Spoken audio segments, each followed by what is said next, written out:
anti-Latter-day Saintism, what's happening to Donald Trump, the January 6th, and that's just one thing that happened to Trump in throughout his whole administration, because people loved Trump, didn't they, before he became president? And people loved Tim Ballard before he was going to announce his run and maybe stop the deep state from doing what they're doing. Ladies and gentlemen, brace yourselves for an interview that's about to shake the foundations of everything you thought you knew if you thought he was guilty, hands down.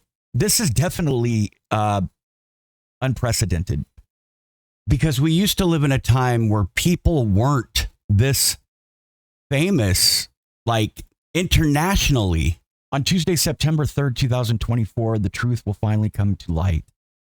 And it's not what Kara Burrell, Ryan Fisher, the Rasmussen, the attorneys for the women and everybody, when I say the women, those who have said many things, and that will come out later. We're not talking about them right now, but that's coming out. Claims are being dropped left and right. You don't see all of this. They're in the little corners of the media, and sometimes reluctantly reported by those who want to follow the narrative and wish ill will on true international heroes. But it's not what Kara Burrell or Ryan Fisher want you to believe. Matter of fact, this is going to shake the very foundations that they're trying in vain to support.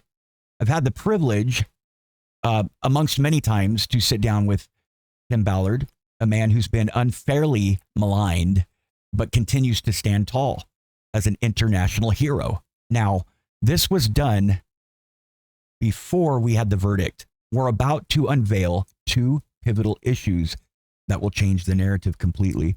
So we do have a verdict. Kely Joanna Suarez Moya is guilty. The judge said, I don't need time to figure this out. So basically, her facade has crumbled. And Tim Ballard has been holding on to videos that I got to view. And it's not unbelievable. It's something that we all knew. We all understood. We all felt. We went and saw Sound of Freedom. We listened to Jim Caviezel. All of these pundits, the people that went on operations with him, people like Tony Robbins and others. I could go on and on, but it's true. So I didn't have a problem. I didn't need to see these videos, and I don't even think a lot of you do either. But Kara Burrell and her new minion, Ryan Fisher, I don't think they knew that this was going to happen. I don't know if Rasmussen knew this was going to happen. I don't know if Kely Suarez was expecting this. I'm not sure. I don't have all the details, but the verdict is in, and I'll find out more details later. But her facade is crumbling. And with these videos, they will blow the case wide open. Now, while we can't show them just yet, rest assured, its contents are compelling. And just because we can't see them yet doesn't mean they don't exist. You will see them. You will definitely see them soon. Unfortunately, we have to go clean up some mess.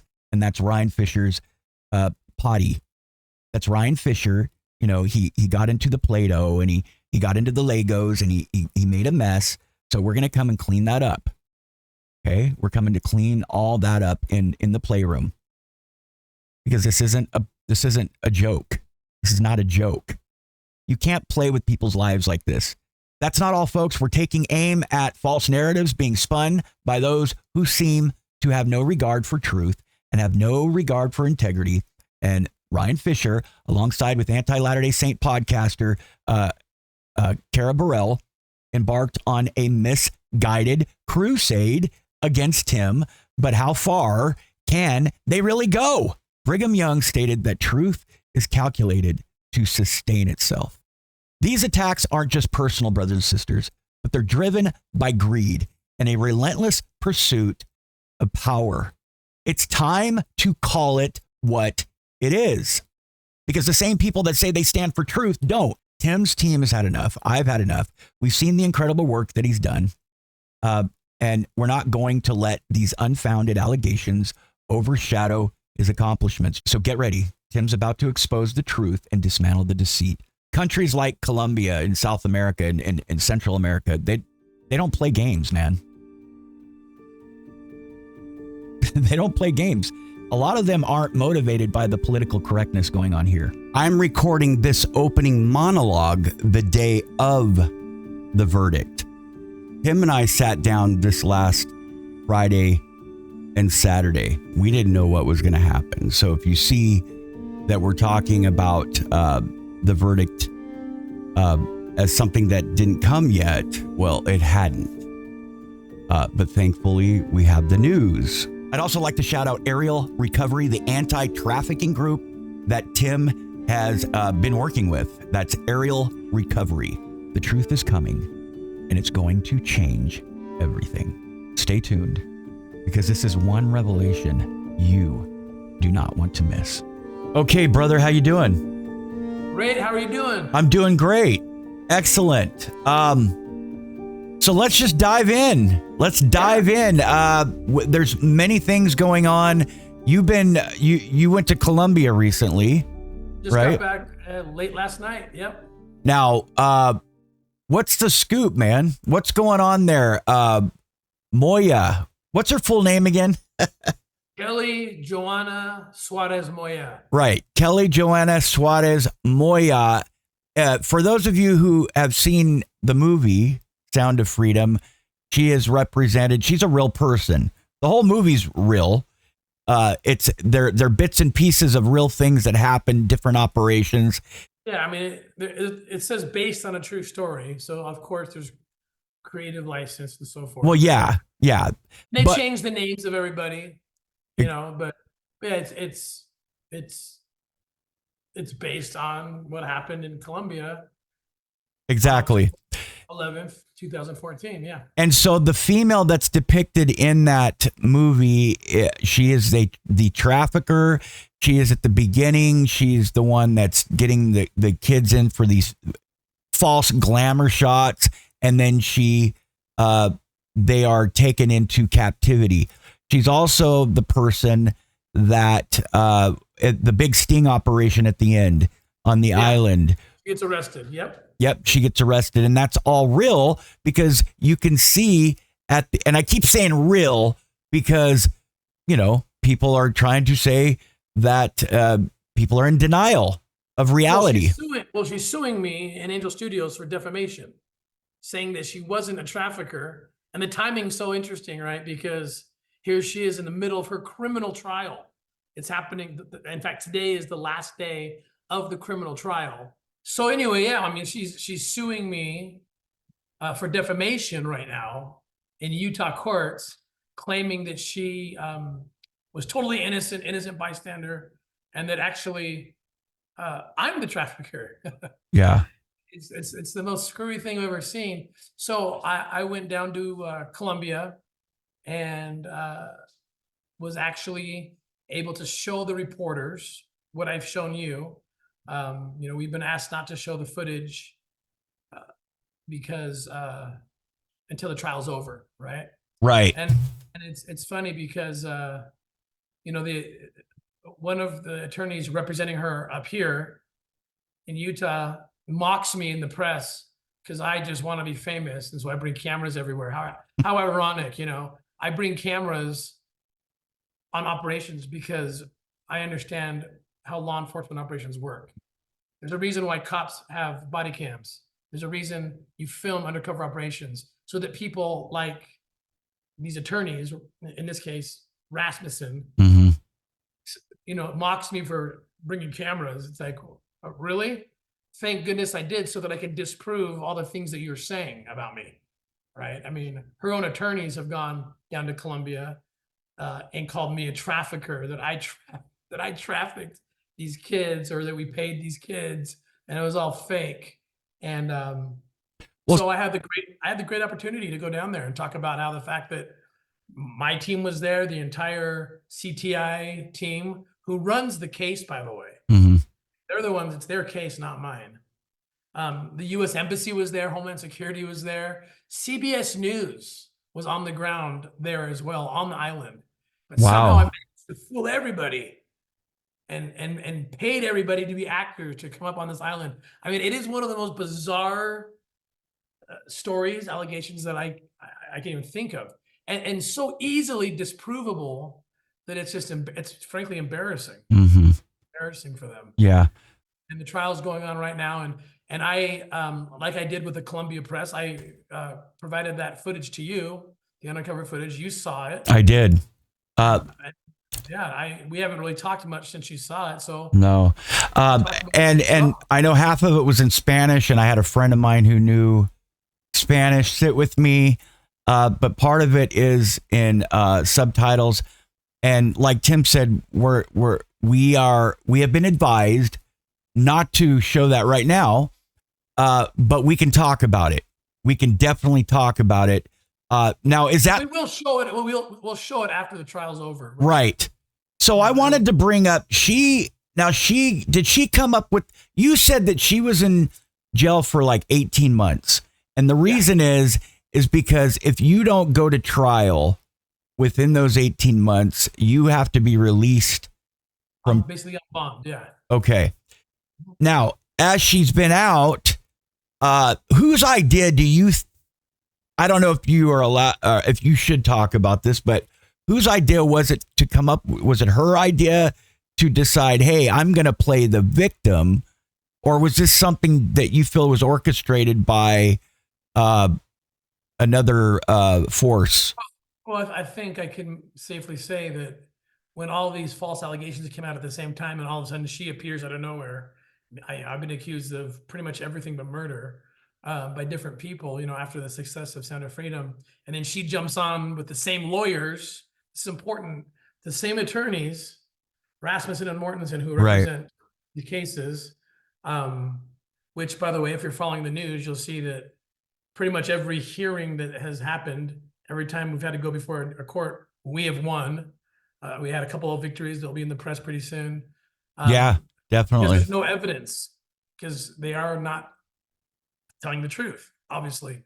And so Kely Suarez jumps on, says, well, I'll sue him for defamation because I never trafficked kids. And I couldn't believe it because it's just like, you were at the trial, you saw my testimony, which included these videos. What are you trying to pull off here? You know what's in the videos. Right. I mean, the judge has had the videos since the beginning of the trial, and the prosecution is just scratching their head like, why would you say something that is completely disprovable with real actual footage that my team and the law enforcement of Colombia and the Department of Homeland Security secured and provided to the prosecution? And I mean, it's despicable stuff. So I looked at it today. And it's about 4.5 minutes long. I think there's a few videos. There's like 3 or 4 videos. Well, altogether, it's probably 100 hours, but we just, the parts, you took the parts, or whoever took the focus here was to show that this person, Joanna Moya, was not a victim. And you will clearly see, not today. Now, wait, is that public in Colombia? No, there's we can't publish anything yet. Okay. The videos will all come out after trial. Okay. Well, I took some notes and I would like to discuss a little bit about it because frankly, we are allowed to talk about it, but we are not allowed to show it. Am I correct? Yeah. Okay. So it starts off, well, there's one video at the beginning. I couldn't quite. But I want to be clear for all those people who lie for a living, not to take out I'm going to show you the videos. All the videos are coming out. Just give me a couple of weeks until the final verdict, right? Right. Okay. Why would I lie about videos that I'm going to show you in a couple of weeks? Okay. Exactly. So here's the part. There's like a little clip of I don't know if it's you and another guy are speaking, and then it goes directly into she looks a little different than she does today. I think it was 2014, right? Right. Okay. She's sitting on a couch. This is what I got here. There's some people around her. I know that now some of the people in the room are good guys, right? Right. And and when I say good guys, I mean people that are working with you and they know who you are. It's Colombian undercover operators. Okay, Colombia undercover operators. And then there are others who are working with Joanna. Now, I'm just going to start saying things and I want you to correct me if I'm wrong. I remember you introduce yourself to her. She's sitting on the couch. Yeah. And then Troy, I think we need to back up a minute. Okay, sure.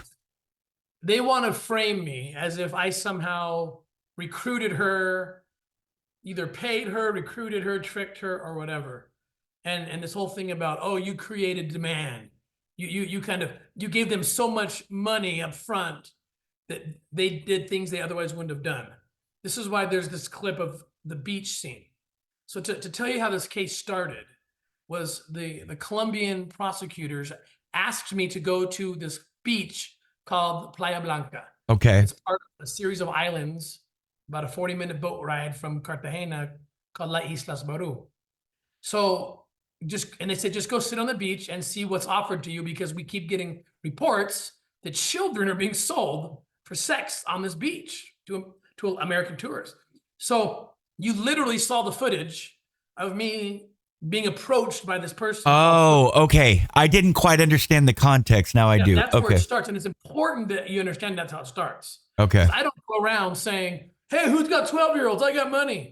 Right. And that's why we film it. Okay. You know?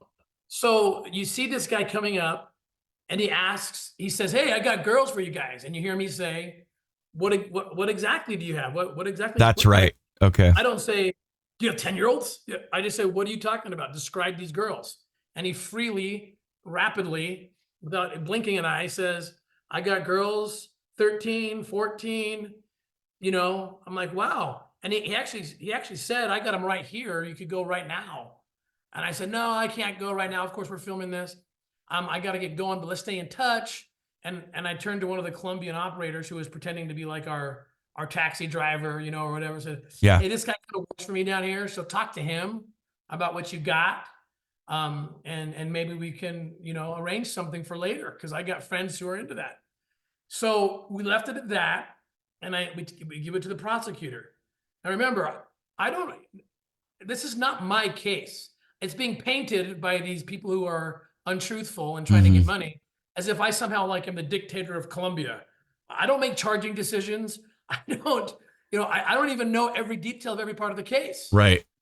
All I know is if a government says to me, we believe children are being raped on this beach, will you please go and sit there and see if someone offers? Because we fit the profile. The United States generally is the demand. That's who they're looking to sell kids to. So we film this. I'm approached. I don't approach them. They approach me and say, we got kids.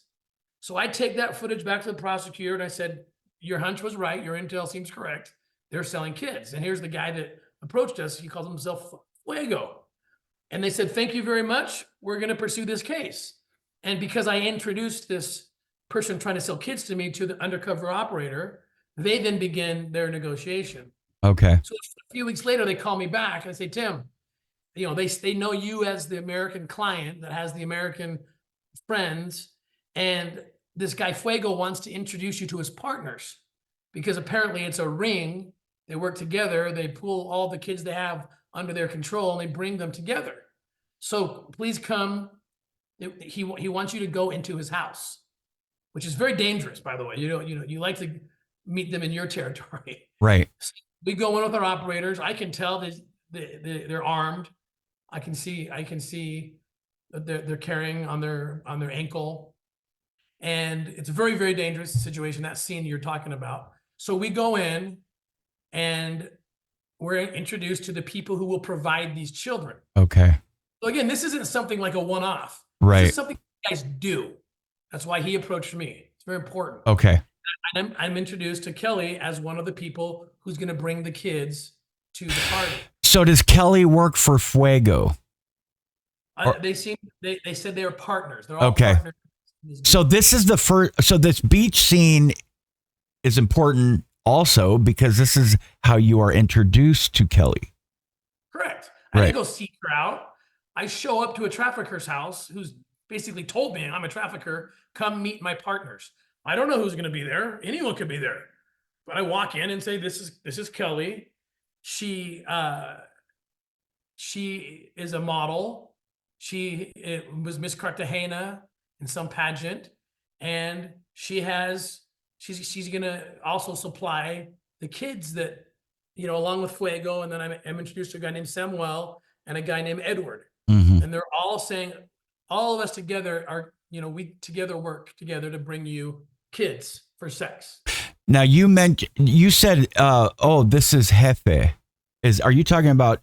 No, yeah, I just said, yeah, I got a boss who's going to pay for this. Okay. All. Yeah. Okay. All right. So she's sitting there, and right off the bat, folks, there are people discussing, and it's kind of sickening through the whole video. It's disheartening because they're discussing these children as though they're a commodity for exchange, and they're discussing money. They're discussing the ages, and she's sitting right there. And so I remember that. I took some notes. I remember a guy saying something about she says something about her sister, correct? Yeah. Well, She they're talking about, but look, we gotta, they're showing us pictures. They're showing us this. They said, look at this 12-year-old. This 12-year-old, will cost you $1,000. right. So now this meeting is, it's quick. We want to get in and out. We just want to identify who the people are selling the kids, because this is very dangerous. So it's a very short meeting. We confirm who the players are. They show us pictures. They tell us that, this 12-year-old's so beautiful, she's going to cost you $1,000, and we get out of there. Okay. We just want to build a little rapport.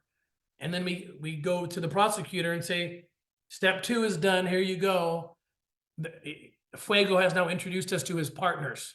So now we got Samuel, Fuego, Kely, and Eduardo, who are saying they're going to bring the kids. Right. Give it to the prosecutor. Again, I'm not in charge of this case. I consult on the case, right? I help on the case. This is what we do. This is what our foundation was built to do. The prosecutor then says, wow, this is really serious. This is really bad. We'd like you to arrange another meeting, or have a lunch where you can set up better camera angles. Because when we went into the apartment, the footage you saw, it's like it's probably a watch cam or something, and so it's hard to get good angles. So we set up the next scene where we have really good angles, right? I think we have like a water bottle cam. Mm-hmm. We got a cam hiding up in the cabana, and it's a restaurant. So now they're coming into our territory, right? And now you get into that next scene that's very clear. Right. And they said, now ask them more questions like, okay, you've told us you're selling 12, 13-year-olds for sex. Eventually they're going to say we have 11-year-olds and claim that one of the kids was 11 that was at the party. And we get into that in a second at the next scene. And so now we got real clear footage, and I, do what I'm instructed to do. And by the way, we're signed up as informants, like official undercover operators for the Colombian government. Okay. So we're official. And so you remember I said, okay, well, what will these kids do? You've told us they're for sex, but what can they do? Do they do everything? Do you remember? Yes. And then there's a response. Now, and I'm getting the idea as I'm watching this that it's important to play a role. You have to be believable. And to be believable, you have to get into detail, ask questions, pretend that you're interested. And I don't know if it's just pretending. Let me ask you, is it important for you guys to know, and I'm going to jump right into this, what we're getting at, for them, so that you can get them talking, right? Yeah, because you gotta, when you're doing an undercover operation, you're always picturing a trial. So you know that they're going to say. So you're throwing little bones out there. You're throwing stakes, and you got to get them to tell you what they plan to do with the kids. So right. You can't later and say, we were just having a pizza party with a bunch of kids. Right. So that's why I said, what are these kids going to do? You've told us you're selling them for sex. Well, what exactly? What everything? What will they do? Right? And we Yeah. don't just do it once. We do it several times. Every time we meet with them, in fact, we bring this up. So there's no question to a judge or a jury what it is these people are trying to do. Yeah. So I asked them, what will these kids do? And Samuel, one of the traffickers sitting there, says, well, these are young kids. Early, there was another conversation I had where they said they start recruiting them about 9 years old and they have to start grooming them. So by the time they're like 11, 12, that's about when they start selling them. And he says, yeah, you can do anything with them. He says, but just, he actually said, you heard him. He says, these are, they're innocent kids. So you just got to be a little bit, and you kind of pause looking for the word. Right. And you hear Kely Joanna finish the sentence. And then Kely finishes the sentence and says, be delicado. Yes. Be delicate with them. Yes. And it was shocking to me, okay, because I've been doing this for now 20 years. And I've never, it's almost like an admission of guilt. Like, we know they're innocent. We know this is going to cause them. And by the way, trigger warning to anyone who doesn't want to hear this, but this is the real world of child trafficking. It's like saying, yeah, we know they're innocent. This is going to hurt them. So be delicate about it. And then she starts laughing. I remember that. She eats something and starts laughing. Please be delicate with He's them. sitting right next to this other gentleman. So when confronted with that in the media and other places, she said, no, I was talking about myself. I was saying be delicate with me when you have sex with me, which is ridiculous. Watch the video. We're clearly talking about children and only children, right? Yep. And she's sitting at the table with the traffickers, not with the children, right? Now we jump to the other scene. Okay. Right. So then we jump to the next scene, where we're at. This is October 11th, 2014, and we're sitting at the island, and they have brought the kids. They are here. They brought them over on boats to this island, and they're in another room. And because I want to make sure that everybody knows when this goes to trial, that everybody is very aware, we basically have the same conversation, but every time we go a little deeper, like, a little more, give me details, because here we are. I got my guys here. Is this really what you're doing? Right. This isn't just some quinceañera here. Like, you're really serious about this. And I say to her, and I actually call her by name. I call them each out by name, so they all have to answer me. That's so that none of them can later say, well, I was just an innocent bystander. I say, Kely, the girls you brought, what will they do? That's right here. And she says, todo. They'll do everything. Everything. And then I go even more deep. I said, so tell me who you brought, right? We'll say, well, we got this little boy who's 11 years old. Okay. Now, I don't know. Maybe he was 12, maybe he was 13, but I saw him and he looked somewhere between 11 and 13. Mm-hmm. And I said, well, tell me specifically about him. What will he do? And this is, okay, trigger warning. So Edward then says very clearly, he'll do anal, he'll do oral, and all the girls will do whatever you want. And you see Kely sitting there just nodding. Now, here, what's so interesting about this is her best fake news story that she could give you, right, is that I was just there selling myself. But her best story is that she's a prostitute selling herself, which is not true. She was selling the kids to us. But imagine this. The best thing she could even make up is, it's cool. They're selling kids, and I'm just sitting here, and I'm going to be part of it. I'm not calling the cops. I'm not doing anything. She's laughing. She's eating. And after he gets real graphic, Edward, he says, anal, oral, vaginal with all of them. I said, even the 11-year-old, they confirm yes. And then she says again, she says, pero con delicatessen. Mm-hmm. Like, again, just be delicate with them. Now, what's interesting about that scene is I showed these videos to the screenwriter, Alejandro Monteverde, while he was writing the script. Now, get this. He saw that. He was so disgusted. As well, all the reporters, by the way, in Colombia this week that I was with, they're just like, one of them said, I want to cry watching this. It's so sad. How can this person possibly think that she's going to get away with this. He said, but Alejandro told me, I can't even write those words in the script, Tim, because it's so grotesque that it crosses the line and it'd be so offensive. Go ahead and rape these children, but just do it suavecito, do it delicately. Like there's just something about that that's just like, it's beyond what usually the conversation. So it's like, I know this is going to be painful for these children. So, I want my money. And I'm doing this, and she's laughing through it, and I remember at one point in the video, you remember one of the operators who works for me, and he says, all this for me, and she actually turns, and she doesn't know there's a hidden camera, and starts laughing. Yeah, just be delicate with them, right? So, I mean, I would say we even did this girl a favor by not showing everything she actually said, because it was way too offensive. I want everybody to understand, I'm nodding my head because everything he's saying is true. I watched it. She's not way far away from the operators. She's not at another table. She is sitting less than 2 feet away sometimes with several men around talking. The dialogue is all about the exchange and what people are allowed to do, what they're not allowed to do. Later on, Troy, we get into, I mean, it's a longer conversation. Right. But they start talking about the sex hotel, which is depicted in the film. In the film, I think they made it as if it were my idea. Jim could be something. It was actually their idea. They're like, hey, look, if we pool all these kids together that we all are controlling here, we could build a hotel and we'll disguise it as the modeling agency. And she's totally participating in the conversation, giving advice on how best to do this so we don't get caught.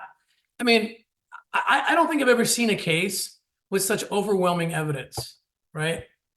And so I sit back and just scratch my head. And it's important to remember, okay, Mortensen and Rasmussen, these attorneys who represent all these other women who are lying about me, okay, they are the ones who go down there with her on the media. Now think about this. This is not just about this case or even the cases against me. This is about fighting human trafficking, okay? Now, I'm not saying that Rasmussen and Mortensen are traffickers at all. But what I am going to say this, because I think this is important. What do traffickers do? They take advantage of situations of the most extreme, tragic situations you can imagine. Children, as young as the first reports were 11, 12, 13. You understand, once the kids get rescued, we don't have access to them unless they want to reach out, and so I do have contact with some. But traffickers take advantage of tragedies like children being raped to make money. This might sound too strong, but what Rasmussen and Mortensen are doing the same thing. They're not trafficking, but they're taking advantage of a situation of children being raped. And why are they doing it? For money. Absolutely. And they're actually sitting down with someone that has all this evidence against her, flipping the story, calling the good guys bad and the bad guys good, and somehow trying to convince the world that with CBS News, this was CBS News, Scott Pelley reporting, this is the national news. Their guy was on the ground with us. Not only that, but an independent documentary company that was doing the documentary. Not only that, but the U.S. Embassy, Homeland Security, is on the ground. And they're going to try to lie to the world and convince them that Tim Ballard is the dictator of Colombia and somehow got around all of this, paid these people off, and it's all a play. It's all fake. If they're successful, they get lots of money, but at the cost of what? At the cost of basically saying human trafficking is not real because they have to invent it. It's all a cosplay. It's fake. Right? So the traffickers love these. I've said this before. They love this. They love the lawsuits. They love what Mortensen and Rasmussen are doing, trying to make someone who's literally instructing you how to rape a child on film, literally instructing who they believe are clients how to rape a child, but do it delicately. Can you imagine being okay representing that kind of person? No. And flipping the story And what does that say about all the other cases? Well, Okay. yeah. So that kind of leads into, we were talking earlier about the case where you were in Colombia. Why were you there? Can you talk a little bit more about how that's going? You were there because she's being she was, well, what was she doing? What was her that was her trial, right? Yeah. So the reason I went down there is these attorneys, Rasmussen and Mortensen, go down to the media with Kely. Kely claims she's innocent, and then Mortensen literally states as fact, as not like maybe. He says the irony here is that Tim Ballard was the trafficker, right? He says that, and then it has Rasmussen saying he abused this girl the whole time or whatever. So it was just like, you got to be kidding me. Like and then the press wants my response. Hey, they said you trafficked her. Right. I mean, it is so unbelievable. So how is it looking? Is it at what? I mean, the prosecutor is so confident. The tapes I told you are absolutely true. It's worse than when you see it, and Okay. I can't wait till the day comes and everyone gets to see it. But so they were allowed to see it in court. Is there a jury? Is it like here? no, it's a judge. It's just a judge, and yeah, all those videos are with the judge And the barristers or whatever they call them, and judges. Yeah, the judge has all this evidence. Okay. I testified. It's so beyond reasonable to think, because you know how these people who are such incredible liars trying to sell this to the world, that I was able to outwit the U.S. Embassy, the entire government of Colombia, the Attorney General of Utah, who was down there just as a volunteer, is standing 3 feet away from her as well. That this is somehow set up or fake, right? From beginning to end. They approach me, they invite me to their house, we invite them to lunch, they bring the kids, and all throughout this, Kely Moya is totally part of it, laughing, joking. Yep. And 2 times on video. I remember that. I saw it. You can do it all, but just be delicate. It's so grotesque. Well, I sent you a text right after I watched it, and I think that's the main thing that stood out to me, right? Was that she mentions twice, amongst other things that she mentions, to be delicate. She wasn't. And like I said, this is much bigger than just this case or the cases against me. It is important to note, though, what Rasmussen and Mortensen are willing to do. They're how much they care about truth here. Okay. And it just breaks my heart. They actually revealed the name, Kely revealed the name of one of the survivors. Okay. We've had to move this guy 3 times. We're about to move him again because he's scared for his life. He's got a little girl now. You know, this case was 10 years ago. And it's so much bigger because you can't ally yourself with traffickers and get away with it, right? You're helping the traffickers by taking someone who's done these things and turning them into this innocent victim. And the people actually doing the rescues, and I'm referring mostly to the government of Colombia, they have a serious problem. We've done other operations in Colombia. We're in the middle of planning others, right? So to discredit this case, you can't let people do this. You can't let people get away with this, right? And they need to be exposed. Right. They need to be exposed for the liars that they are and their willingness to try to spin a story about someone who's clearly selling children and make them the good guy. You know what that does for the cause? That would demoralize the whole fight. It would make people think, oh, this isn't really happening. If these guys have to invent stuff and make stuff up, then it must not be really happening. The amount of people who witnessed this, right? They were part of this takedown. Everybody wants to paint it as if I have the power to. I don't make charging decisions. I'm not the case agent. We simply do our role in these operations. They need to have American clients show up because that's the quickest way to infiltrate these operations. That's why they asked me to go to the beach. That's why they asked me to go to the lunch. That's why they, talking about the Colombian government, asked me and my team to go to the final island where they're going to bring the kids. And people that were on my team included undercover operators, obviously the Colombian undercover operators, the aftercare teams waiting in the wings to help the kids right away, the U.S. embassies down there. They did plenty of, you can find the press releases they did, calling out Kely Suarez also as a, someone who was arrested for trafficking kids, because they were there too. They saw the footage as well. They were witnesses to it there. And even the Attorney General of Utah came down as a volunteer, as an undercover operator, and he was 2 feet away from her, listening to her say, be delicate with these kids. It's fine to do all these sex acts with them, just be delicate with them, right? So it's impossible. It's impossible for anyone to think that this person could possibly be innocent, in my mind. And for someone to go down and accuse us or me as being a trafficker or paying people to play the role of actors or kids or whatever, it's so ridiculous.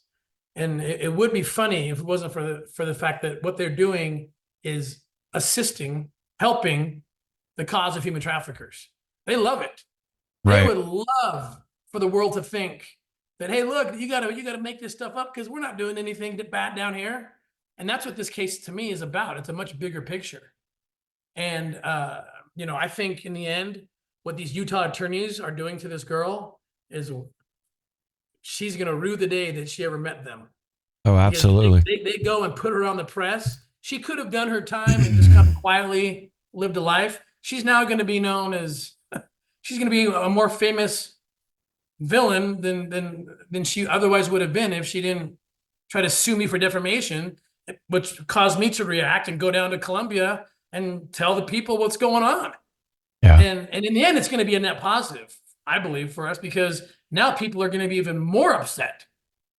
Not just at traffickers, but at attorneys who would take advantage. Absolutely. Children being raped so that they can make a little money and hopefully spin a story back in Utah about a person being innocent who's selling children to be raped.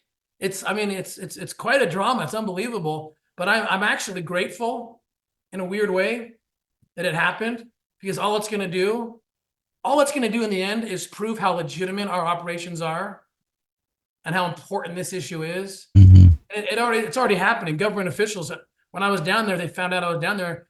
The Minister of the Interior, or maybe it was the Deputy of the Minister of Interior, called us to meet with us. Said, hey, what else can we do here? We're having a major problem. We got to fix our laws.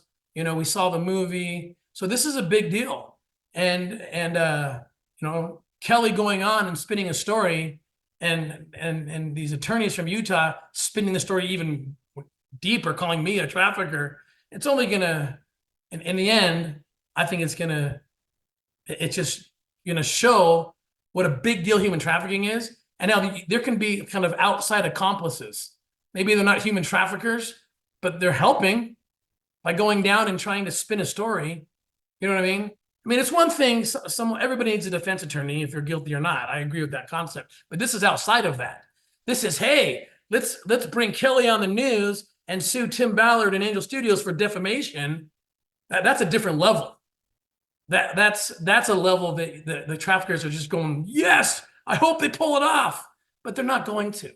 Okay, we took a little break. We recorded yesterday, and now it's today. And we spoke about what went on there in Cartagena, the videos. And we have another issue, and that is a gentleman by the name of Ryan Fisher. He is becoming well-renowned and making his rounds in the blogosphere, in just various platforms and places, wanting to be well-known. You know what, Tim? He reminds me of a few other men that have done the same thing that I reacted to eight months ago.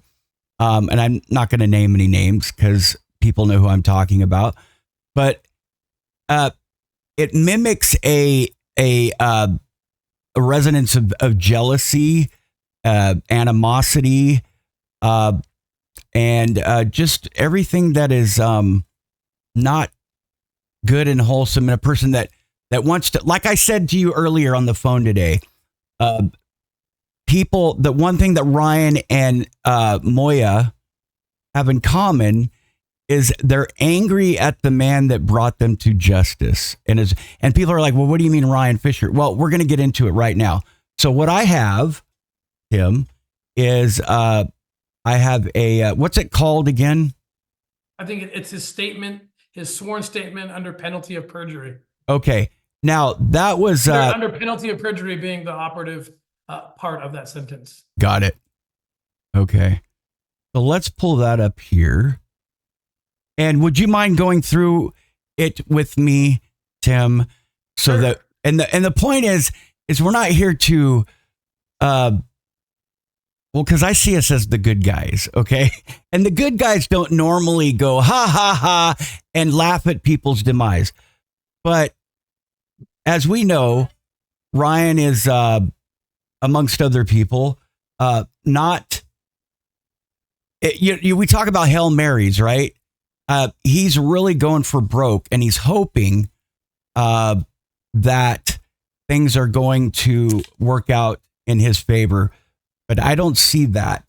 And but anyway, we'll get into it, and we'll let you guys know exactly what we're talking about. So this is a statement, and I found it in English, but it's mainly in Spanish right now. Is that what we were saying? That it's in both, yeah, because he used it in his witness in defending a child trafficker. Okay.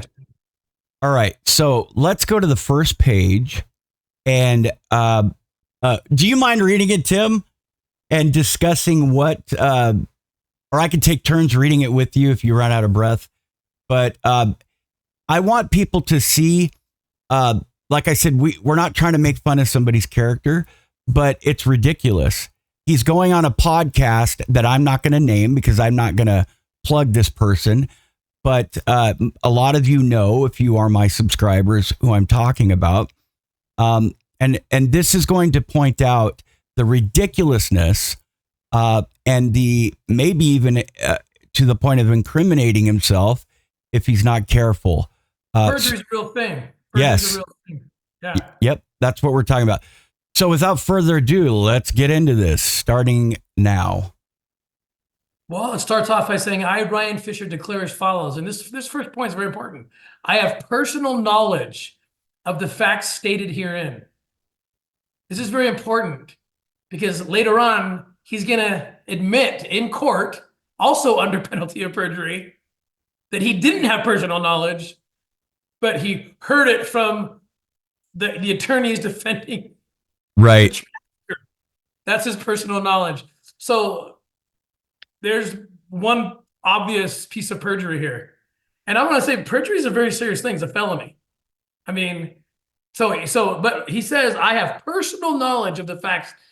Later, he's going to say that the operation depicted in Center of Freedom was all fake with actors. And then he has to admit in court that he has no personal knowledge whatsoever of that. So if you want to talk about credibility, we could end this interview right here, and there you have it. This is a person who's going to spin a tale and doesn't have a problem with it. Right. He admits he has no personal knowledge of anything to do with the operation. He wasn't near the operation. He wasn't part of planning it. He wasn't there pre, post, during. I mean, it's just ridiculous. But he has personal knowledge of all the facts. So let's go. And there's so much more to it than just that. Okay. He doesn't get to that till the end. He wants to. You're going to see this bizarre like conspiracy. Let me know when you want me to read. I'll read a little bit too, and then we'll take turns. All right. I met Tim at a Firm Foundation conference in 2011 as we both were authors of Book of Mormon theories and took great interest in a view of the United States history. That was referred to as a covenant land in the Book of Mormon, and Ballard called it the American Covenant in his book. True statement. Ballard was still with the Department of Homeland Security at that time, based out of El Centro, California. Correct. Okay. Ballard had written a book entitled The American Covenant. Correct. I was a freelance investigative journalist and filmmaker and TV producer and National Geographic photographer at the time. I don't know. But that doesn't affect you. If he's yeah, right. I began investigating the heartland model of the Book of Mormon geography, which claims the Book of Mormon occurred in the Midwest portions of the U.S. Correct? That's what I believe. At the time, I had created a TV show called Nephi Explorer, which subsequently aired on KJS Channel 14 in Salt Lake City every Sunday night, and it frequently discussed the American Covenant, among other topics. Also, that's true. I'm going to comment on this. I'm in it quite a bit, that TV show. Okay. And I'll just say, if you know my wife, like, she's like the least judgmental person on the planet. Like, she always gives the benefit of the doubt, even to like the worst of my accusers and stuff. And I remember after watching the first episode, we were driving away from we were at his parents' house, and she said, it really bugs me. He's taken all the research of me, Bruce Porter, and Rod Meldrum and made it, and it's trying to convince the people that he discovered it. Oh my God. I said, yeah, I don't really care. I just want the message out there. But it bugged her. And it was true. Like, he pretends he's driving his motorcycle through, the Mideast, he's out in the Utah desert. And he's like, and then I stumbled upon this passage in Genesis 40. I mean, he pretends that he is discovering. He Indiana Jones it, right? When it's yeah. I mean, yeah. It's just like classic plagiarism. But I didn't care because I was just want the message out. But I'm making comments go through here. I also had a business tour. This is false. I also had a business tour called the American Covenant Tour, where I would take tourists to both Mormon and U.S. history sites on the East Coast and explain how American Covenant fit into the historical stories and places.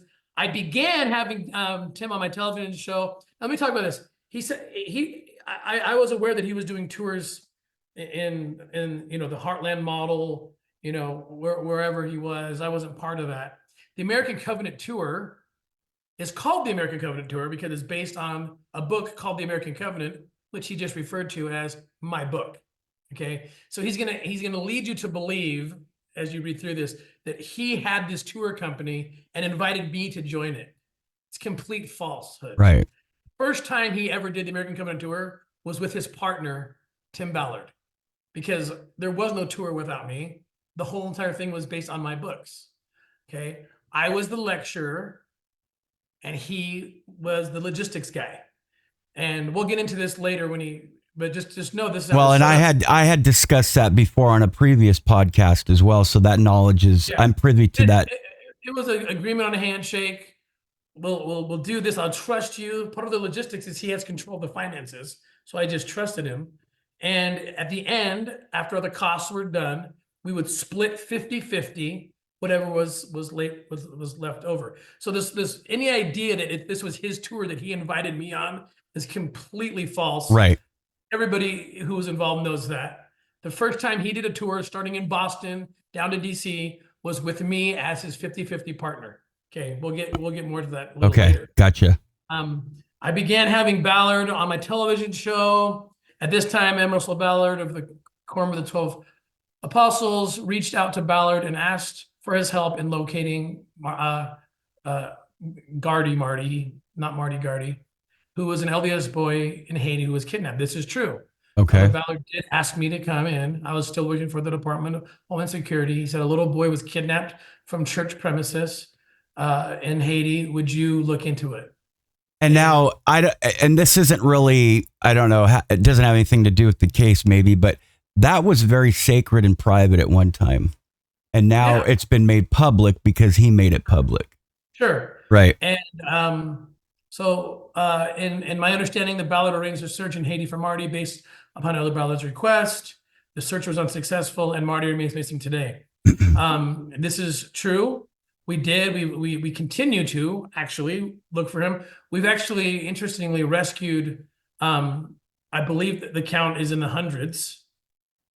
Everywhere we went looking for Gardy, we ended up finding other traffickers. We ended up actually finding his traffickers and kidnappers who were arrested. And that entire story is documented by an independent documentary company called DNA Films, called Operation Toussaint.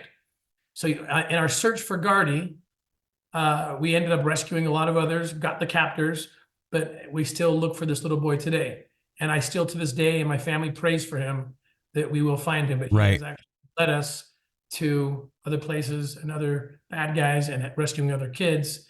And it's all documented, again, by DNA Films, and it's on Amazon Prime, Operation to Saint. 13. Ballard and I became de facto business partners in the American Covenant Tour, and I believed we had become friends. I paid Ballard, this is totally misleading. I paid Ballard to come on my tours, and Ballard would accompany on my tours that were about the American Covenant. Again, completely false. Right. You can ask people like Brian Mickelson of LDS Travel Tours, who was part of one of the first tours. This was not his tours. We came up with this idea together. Right. This was based on my book. So he didn't pay me the deal, and he knows. No, he did the logistics, and you did the speaking. Yeah, and it was a 50-50 partnership. Right. Elder Ballard, a great nephew of the Mormon Church founder Joseph Smith and great grandson of Joseph, his brother Hiram Smith, was enamored by Tim Ballard's book, The American Covenant. I've never heard him say he was enamored. I did meet Elder Ballard, 2012, I think, because he reached out to me after having read my book, The American Covenant, and took interest in what I was saying. Right.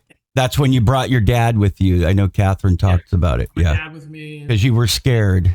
I was scared because I thought, oh no, because the book had been on the shelves for like 2 weeks, and I'm like, did I say something that's going to get me in trouble here? Right. He said, you're onto something here that's very important about the covenant on this land, and we began a relationship that Catherine did an interview, very open. I mean, he's told me multiple times that he considers me a grandson. We've traveled together. I've been to his home many times. We're very, very close friends.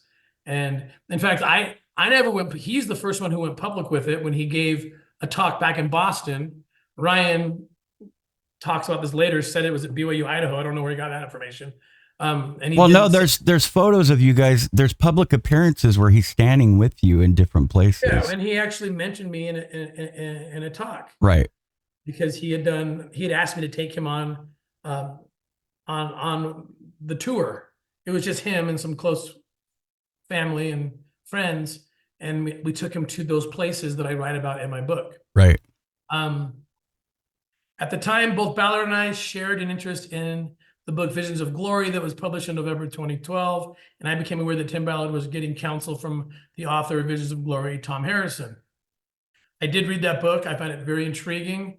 I think Tom Harrison is one of the best men on the planet, and he has been a mentor and a counselor to me. Ballard told me that Tom Harrison was advising him. This is complete false. This is ridiculous. Ballard told me that Tom Harrison was advising him on how to prepare for the imminent destruction of society and the second coming of Jesus Christ. I mean, this is where he just starts getting fictional.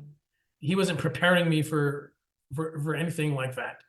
We talked about all sorts of issues, but never was there, Tim, I'm here to prepare you for, bizarre. Well, Latter-day Saints believe in a second coming, and we all talk, your run-of-the-mill mainstream Latter-day Saints talk about the second coming. So that's not, that's not illegal. We're all supposed to be preparing for it, but he makes it sound like some secret society. Well, right. You'll see as we that you're some apocalyptic fanatic, and you're hearing that in the anti-Mormon community, and it's not true, folks. Go ahead. Ballard told me that Tom Harrison was advising him on how to prepare for the. Okay, part of his counsel was to prepare. This is such a lie. Part of his counsel was to prepare an organization for taking in thousands of children who would be survivors after their captors were destroyed in doomsday calamities that were. I'm sorry, it's so bizarre and amazing to me that someone could just start making stuff up like this. Right. That I somehow formed an organization that was designed to collect the children after the doomsday calamities. Okay. Here comes his imagination, and it's going to get worse. Ballard planned on using OUR resources to prepare for this doomsday event and hired Tom Harrison to secretly make these preparations. It's absolutely insane.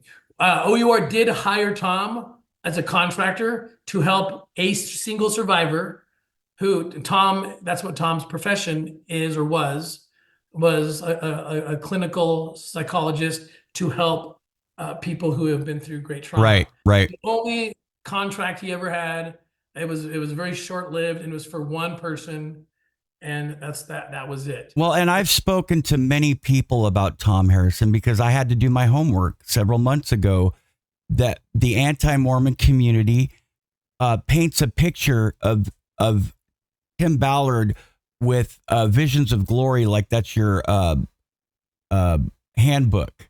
You know, he was a friend of yours, and many people have said only good things about Tom Harrison. Yeah, that's right. He's a great man, and he's one of my good friends. Notice that Ryan says these things, but somehow nothing is ever backed up with any evidence. Like, I know this because I have the document, or I know this because so-and-so told me. He Right. just says what he wants. It was my understanding that Tom Harrison was officially, it was my understanding. Now, why, Ryan, why was it your understanding? Who told you this? Where's your documentation? But it's his understanding that Tom Harrison was officially an aftercare specialist lawyer, but his real purpose was preparing for the destructions of the last days and the influx of refugee children who had been liberated from sex slavery when many of the wicked people were destroyed.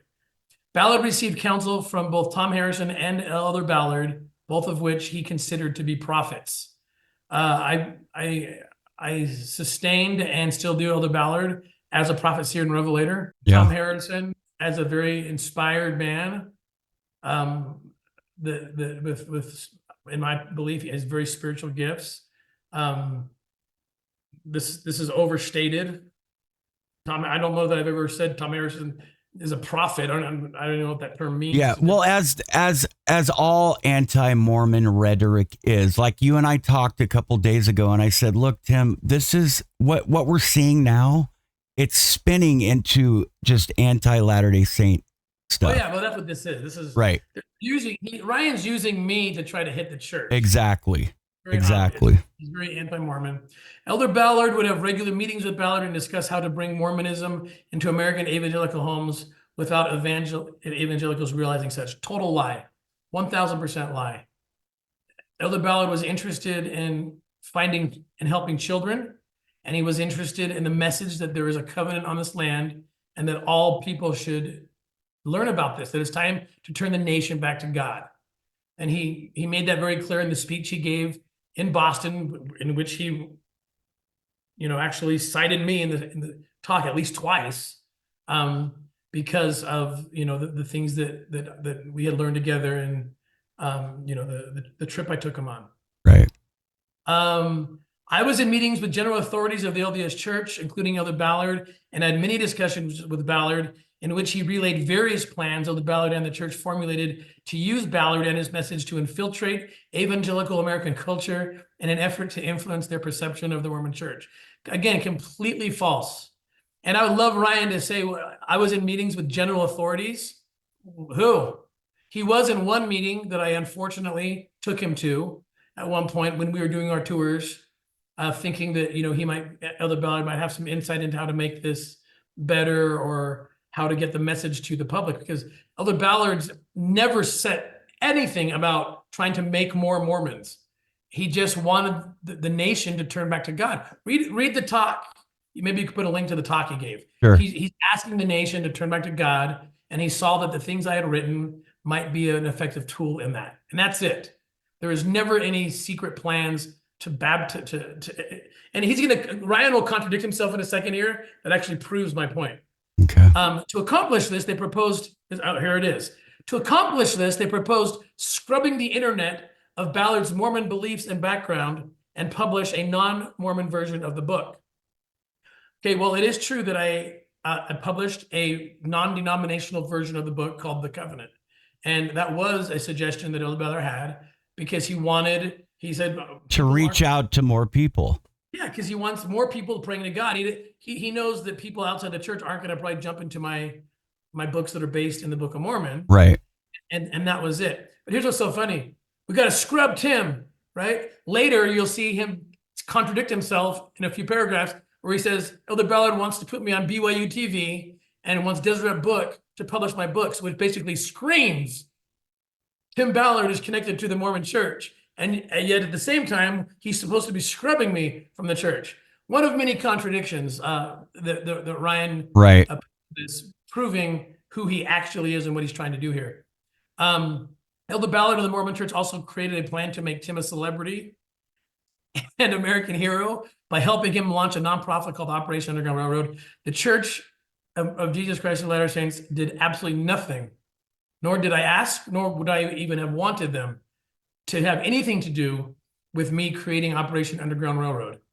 In fact, I specifically stated I would never, ever even want a donation from LDS Philanthropies or anything, because it wouldn't be good for either side to be connected to that, especially when we're doing undercover operations overseas.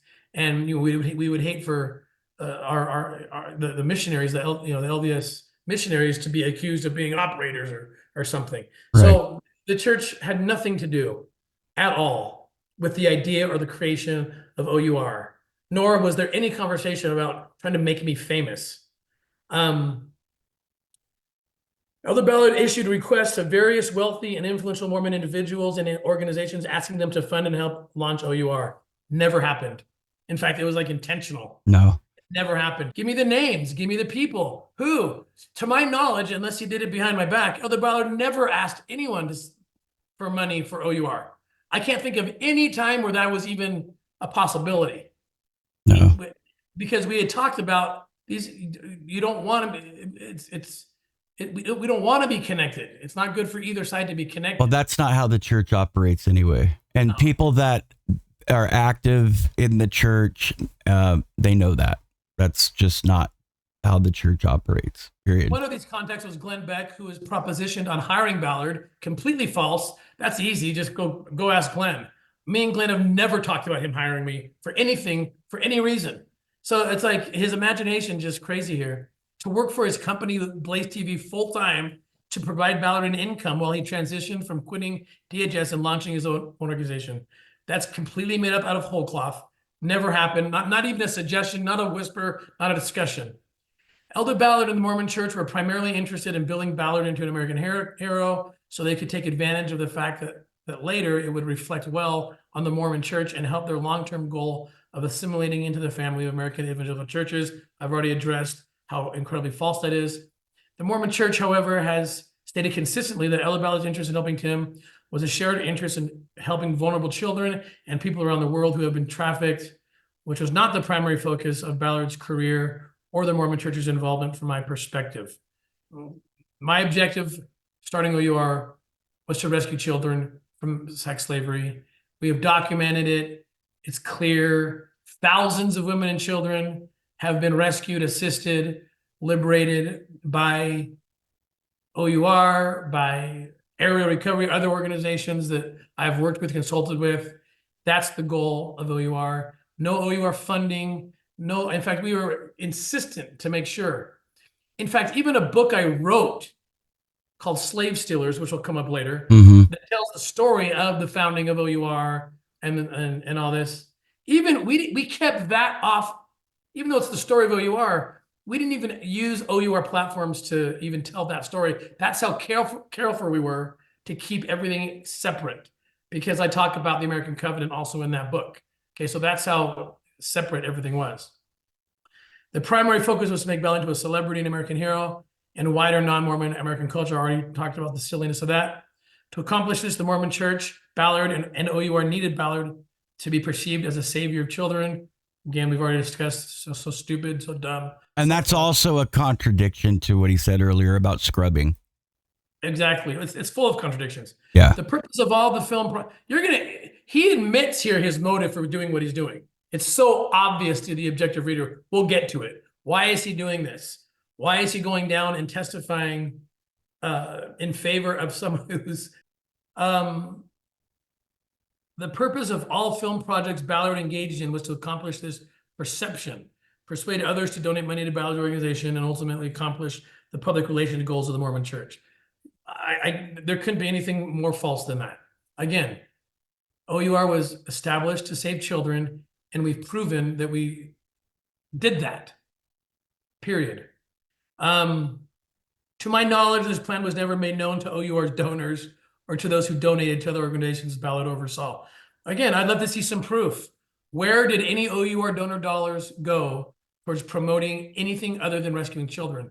You won't find it. Believe me, if it was out there, it'd be there. You'd see it, and it would be against the law because we had one purpose and one purpose only: to help trafficked children.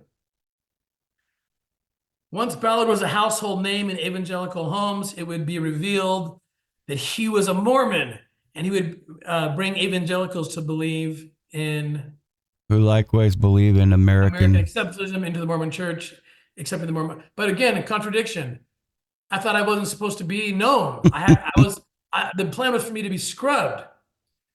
Elder Ballard also made arrangements so the Deseret Book would market and sell Tim Ballard's book to Lincoln Hypothesis and raise Ballard's royalties beyond the normal royalties paid to first-time Deseret authors.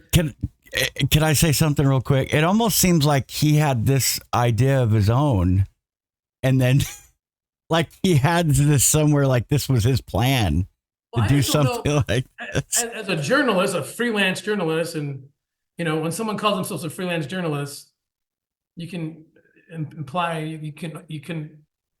no one wanted to hire you. Right. Anyway, so this is easy, factual. How would he have any idea what my royalties were? But they were standard as anybody's. And the only negotiation I had was with me and Deseret Book executives. Elder Ballard had nothing to do with those negotiations, but at all. It is believed. It is believed by who? By Ryan Fisher? Because it's known to me that this is not to be true, that I am the highest earning author in Deseret Book history. Why would you put something out there that's so easy to disprove? It's like him testifying that the kids are all actors. And I've warned him, I've warned everybody, we have the video footage, it's all coming out. And if he's really a journalist, then he will have to admit that he's looking at videos where it's beyond, again, we talked about this. I went on the news on like all these news programs that were not biased one way or the other. And they're just saying, oh my gosh, we couldn't show the videos yet, until after the verdict. Right. But the reporters were allowed to look at the videos and then comment. And they're like, it's overwhelming. It's unbelievable. It's out of her own mouth. I mean, people got emotional. Some of the reporters even got emotional. Wow. How horrific the footage was. I think I already said this before, but I did show the videos when they were making Sound of Freedom to the director, Alejandro Montiverde. And he said, I can't even put in the lines that Kely Suarez says because it's too disgusting for audiences. It goes too far. Because as we've talked about, and you'll see, she's talking with the other traffickers about anal sex with the kids as young as 11 years old, 12 years old, 13 years old, oral, everything. But she says, just be delicate with them when you're doing it. To Alejandro, that was too much. Right. Like, it's like one of the traffickers at one point in front of Kely saying, these are innocent kids. And she says, yeah. And she agrees and says, he'll be delicate with them. Again, it's all coming out. And all these posts that Ryan's doing right now, they are not going to age well at all. Right. Well, I was going to say number 36. It's easy to say, like you said, it is believed. That's kind of a safe way to not incriminate yourself, but also to cast doubt. So you can say anything. You can and that's what he's doing. He's making sure that he uses little words that kind of, protect him. Yeah. Elder Ballard also planned for Tim Ballard to be featured in other Mormon media firms, including BYU TV. Okay, this discussion never happened. He's never suggested I go on BYU TV. And again, wait a minute, I'm supposed to be scrubbed from the Mormon Church. So they're scrubbing me, but putting me on BYU TV? Okay, well, this is an amazing journalist, this Ryan Fisher. Elder Ballard brought in Mormon Glenn Beck to help plan how to get Tim Ballard into evangelical homes. Zero truth to that. Glenn would back that up. Glenn donated significant amounts of money for Ballard to create OUR and invited him to host one of his programs on TV. Glenn was very instrumental in raising money. And he did have me host one of his shows. Yeah, and that's public knowledge. People know that. I created a TV show concept called The Abolitionist in 2012, which would feature Ballard and his team setting up sting operations and saving kids. And that's arguable. I came up with the name abolitionist. We had discussions when I was at Homeland Security. He said, what if we tracked you doing this privately? Okay. And he continues, Ballard and I pitched National Geographic Channel on the concept. They loved it. They wanted it to air through their international network distribution, which reached many of the countries where human trafficking of kids is a major problem. It wouldn't necessarily be aired in the United States initially. Ballard's plan was to leave DHS in the near future. National Geographic Channel wanted to produce and air the TV series as soon as Ballard left DHS. Ballard backed out of the project because he wouldn't get paid a lot of money for his participation and might not get the fame in the United States he and the Mormon Church sought. First of all, if I had National Geographic doing a documentary about me, I think that would lead to fame if that's what I wanted. I mean, that's a pretty big deal. Right. I turned it down. And by the way, I didn't pitch them. They called me. Ryan got on a phone call. They pitched me the idea. And they said, we will control where you do the operations. It won't be based on necessity. It won't be based on what's most effective. It's going to be based on what's most entertaining. And I actually respected the fact that they were being honest. Right. Also made my stomach churn. And I said, if I were ever leave and do this privately, I'm going to do it in the way that rescues the most kids. And that was it. And they were probably offering you money, lots of money. They offered me money. I can't remember how much they offered me, but it didn't matter because when they told me that this was about entertainment, I had spent a decade rescuing children. It was my passion. It still is my passion. And believe me, no amount of money would be worth what I've had to go through. Right. Risking my life, almost widowing my wife, almost orphaning my children. I don't know how many times. This is about rescuing children. Absolutely. And when National Geographic said this was going to be an entertainment and they're going to have total control of where I do the operations based on entertainment, I said, no, not at all. There was no discussion, by the way, about if it was in the US or outside of the US. He's saying that Elder Ballard and the church wanted me to be famous in the US. That's total contradiction. Look at the first 2 years of OUR. It was all international. I had no thought of doing domestic work until I think year 3 or 4, when we started realizing that we could start helping in the US as well. That's all explained in Sound of Freedom. The idea that the resources weren't available, the expertise wasn't available in certain countries like Colombia. That was why I went. It wasn't until years later that we thought, hey, we can help in the US as well. So again, if the goal being that I'm supposed to be some US star, then how come, go look at OUR's record. All of our first operations are all overseas, because that was the original intent. It was apparent to me that while it was Elder Ballard's wish to get Ballard into evangelical homes, Ballard's interest in making the Abolitionist was primarily to make money and gain fame, not to save kids or combat human trafficking. Again, no explanation, just it became apparent to him. I don't know what that means. What you think I made a lot of money on the Abolitionist? Are you kidding me? The idea of documenting our work is very important. 1, for evidence. 2, to show the world what's happening, because nobody could believe that children were being sold. And so it's very important. Elder Ballard's association and support was frequently discussed by Ballard to potential supporters or donors, and gave him credibility wherever he was seeking support or money for his endeavors. Again, I've addressed this. To my knowledge, unless he did it behind my back, Elder Ballard never told anybody to donate to OUR. Without Elder Ballard's support, Ballard likely would not have accomplished celebrity status, and OUR would likely not have been launched or become successful. Again, I have zero knowledge, and neither does Ryan, or he put it in here, of any single person, group, whatever institution that Elder Ballard went to and said, hey, go make this guy famous, give them money, because it never happened. And again, if it did and he had personal knowledge of it, he would have put it in here. Right. Elder Ballard helped Tim Ballard in obtaining donors for his documentary, TV series, and OUR under the pretext that they were helping to rescue child sex slaves in Colombia. Elder Ballard had nothing to do in any way, shape, or form with the investors who came in and started the Abolitionist. Zero.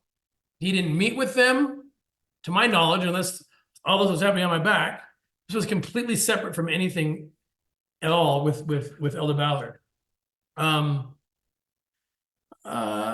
However, once donors were lined up to pledge money for the production of the Abolitionists, once donors, It was one single donor who funded the abolitionists.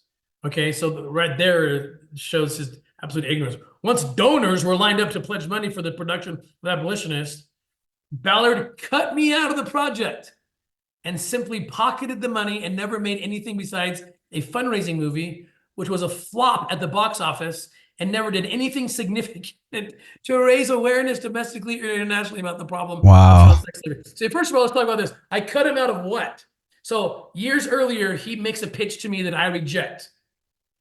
Okay, then a couple years later, I get another offer from someone who I think is a lot more talented. I'd seen Ryan's stuff. His show got canceled. Personally, I didn't find him. I don't think he's been very successfully professionally. And I think that's easy for anyone to just go look him up. I didn't choose him. I said no to his pitch. Years later, I say yes to someone else's pitch. And that means I cut him out of what? He was part of nothing but me saying, no, I don't want to do your project. Right. But I cut him out. Okay. This just goes to his credibility and his willingness to just be completely dishonest. Also,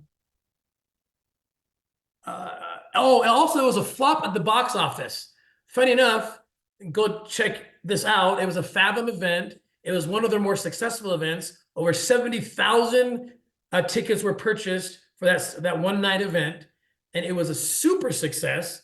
It had very much significance in the fight against human trafficking and awareness. I get people coming up to me all the time saying, I learned about you for the first time when I saw The Abolitionist. 70,000 people going to a documentary on a single night.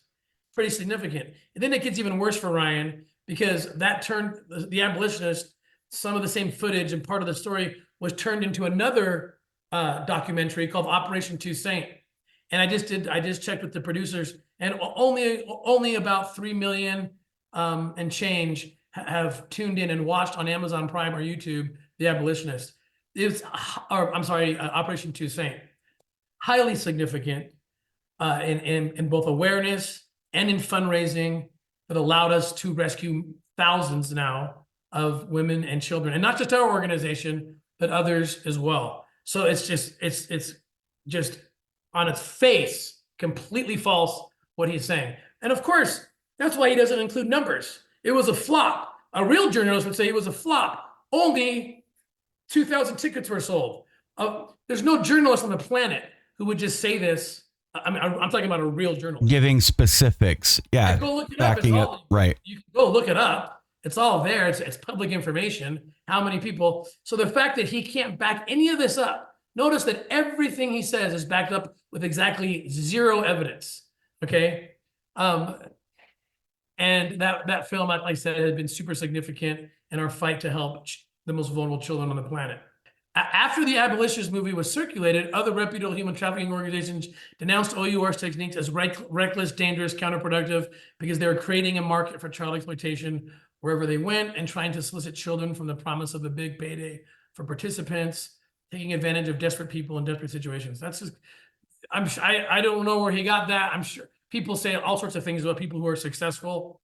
That's not how we do our operations. We've been very clear from the beginning. We do not create demand. We, for example, like the case of Kely Suarez, we've talked about this.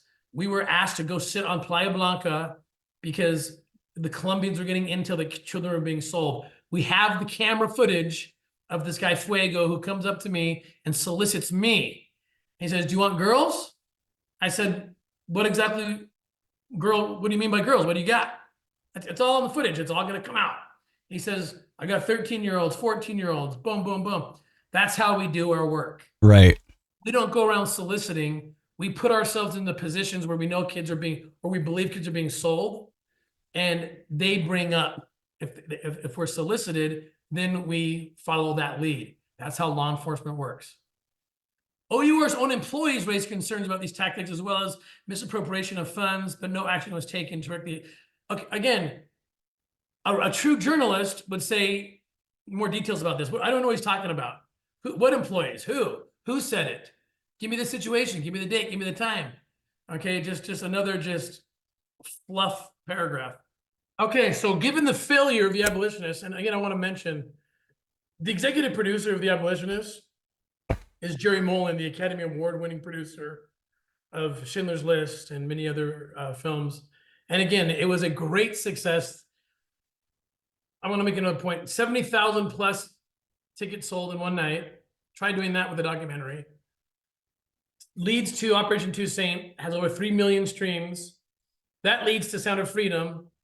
Over 100 million people watched that movie. It was all very successful. No, I was one of them. Like, Ryan doesn't want it to be successful. He wants you to think it wasn't, because guess what?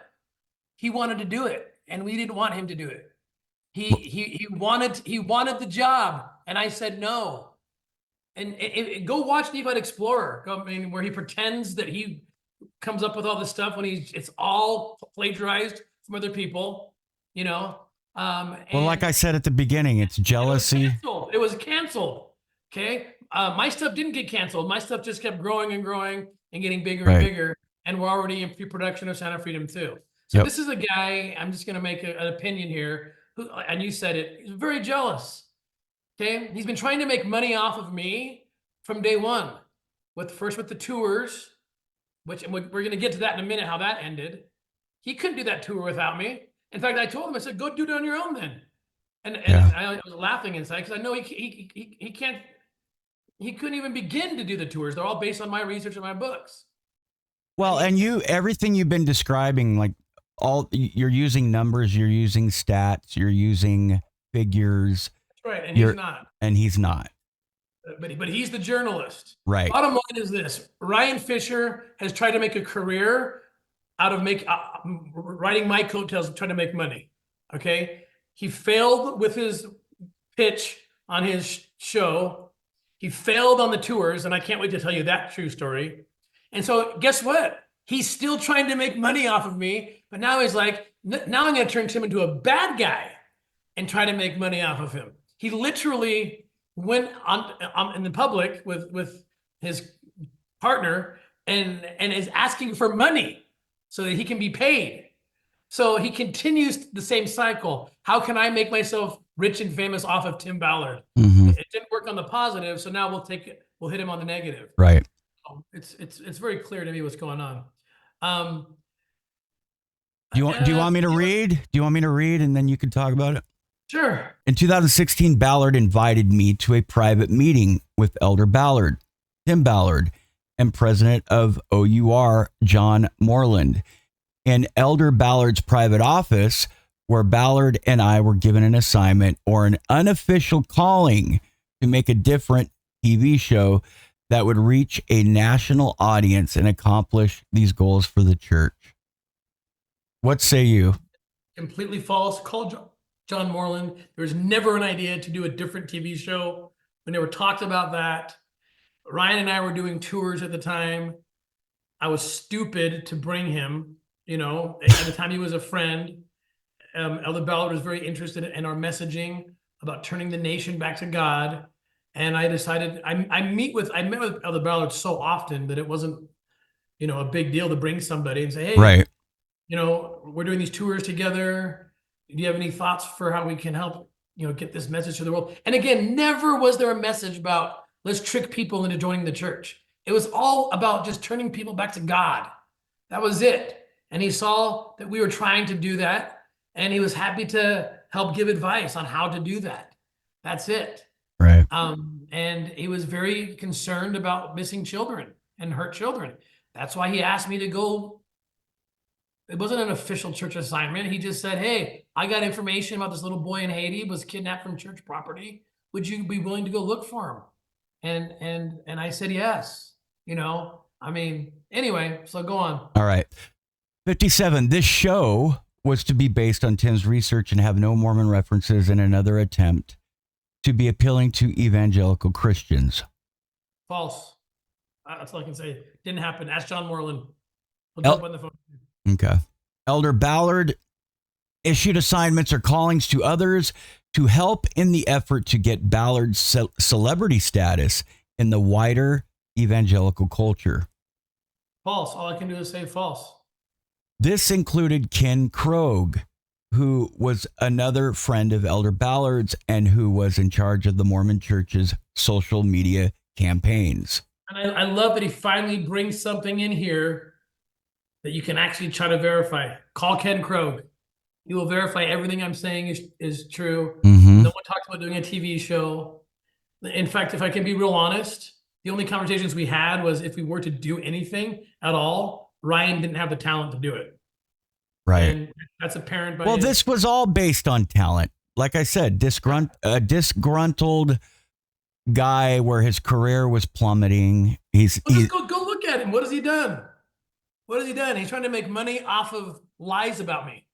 I mean, what a great career path he's been on. Well, you know the difference between like people that really have worked in law enforcement, really have been in serious operations where it's a life or death situation. My wife called him a LARPer. You know what a LARPer is? Somebody that pretends, like at the Renaissance Fair. There's a difference between a real knight and the guy that puts tinfoil around the cardboard sword and pretends. And that's what he's doing right now. It's funny. Right now, as we speak, he is doing what he accused me of doing, creating this like tragic, difficult situation, and he's the hero. It is so. I'm dying laughing at his posts. He did a video the other day that someone sent me. Where he's like, I got it too. In Colombia, it's very dangerous. It's not dangerous going to Cartagena to go to the courtroom and testify. No. He says, I'm not scared of the cartels. I'm scared of Tim Ballard. Oh my goodness. I'm flattered that he thinks I have that much power. Wow. In fact, this is the truth. When we found out that he was going to testify, we were high-fiving because we knew right away. They're so desperate that they're going to pull someone who has zero knowledge of the operation, admits so. He'll admit under penalty of perjury in court later that he didn't know. Because we just read it. I personally know all these things. Well, then when you were asked in court in Cartagena, how do you know that these kids were paid actors? He said, you know what he said? My attorney told me, the attorneys who are representing the alleged child trafficker told him that. Oh my goodness gracious. He's a journalist extraordinaire, like that. I mean, that's an implosion, man. The guy who works for the person who was selling kids, as proven in so many ways in the videotapes, told me. That's how I know. That's my personal knowledge. And he's writing these dispatches back home so his buddy can post them and stuff about like it's so dangerous and I'm alive. I'm here. I'm telling the truth. It's so funny. Anyway, when we heard he's also acting like they saved me for last because I'm to bring it all together. That's baloney. They have tried every witness they could try, and no one could do anything to defend Kely. And he jumped in as like a Hail Mary, and we knew it. We were excited about it, and I'm still excited about it because all he does is weaken the case. If you're so desperate that you have to bring someone in to talk about a child rescue who had no knowledge whatsoever other than what the defendant's attorney told you, we're like, this is awesome. The judge is going to look at this and go, wow, they really have no defense at all. Right. Well, but then he had the goal. Okay. I got those texts too from a friend of mine. You probably got the same ones. Was that after? I can't remember. Was that after he testified? He still. I don't know. I don't really follow him that closely. No. I don't either. I don't follow him at all. Somebody sent them to me. Yeah. At some point he made a video acting like he's some amazing hero going in to testify. And I'm telling you, I actually, my wife and I were talking because she's so forgiving, and so you're supposed to forgive who falsely accuse you and stuff. I'm actually embarrassed for him. Like, I went to bed last night, I started laughing, and Catherine chided me, like, don't laugh. This is actually really sad. You guys are praying, and please bless Ryan that he will. No, because look, the video, again, and he had his chance. Why didn't he listen to all the interviews that were given? I did like half dozen interviews on the major media stations that had no bias towards me whatsoever, and they saw the videos, listen to what they're saying. They're like, "Oh my gosh, this is impossible to disprove. She is guilty. It's out of her own mouth." He could have seen that. He should have prepared himself. Do you know how he prepared himself? He said, "I talked to Kelly Suarez's attorneys. You won't believe the stuff I've learned that I was doing. Yeah, I mean, it's just, again, I promise you, I swear to you on anything I can swear to you on. When we found out that he was going down there, we were like, high five.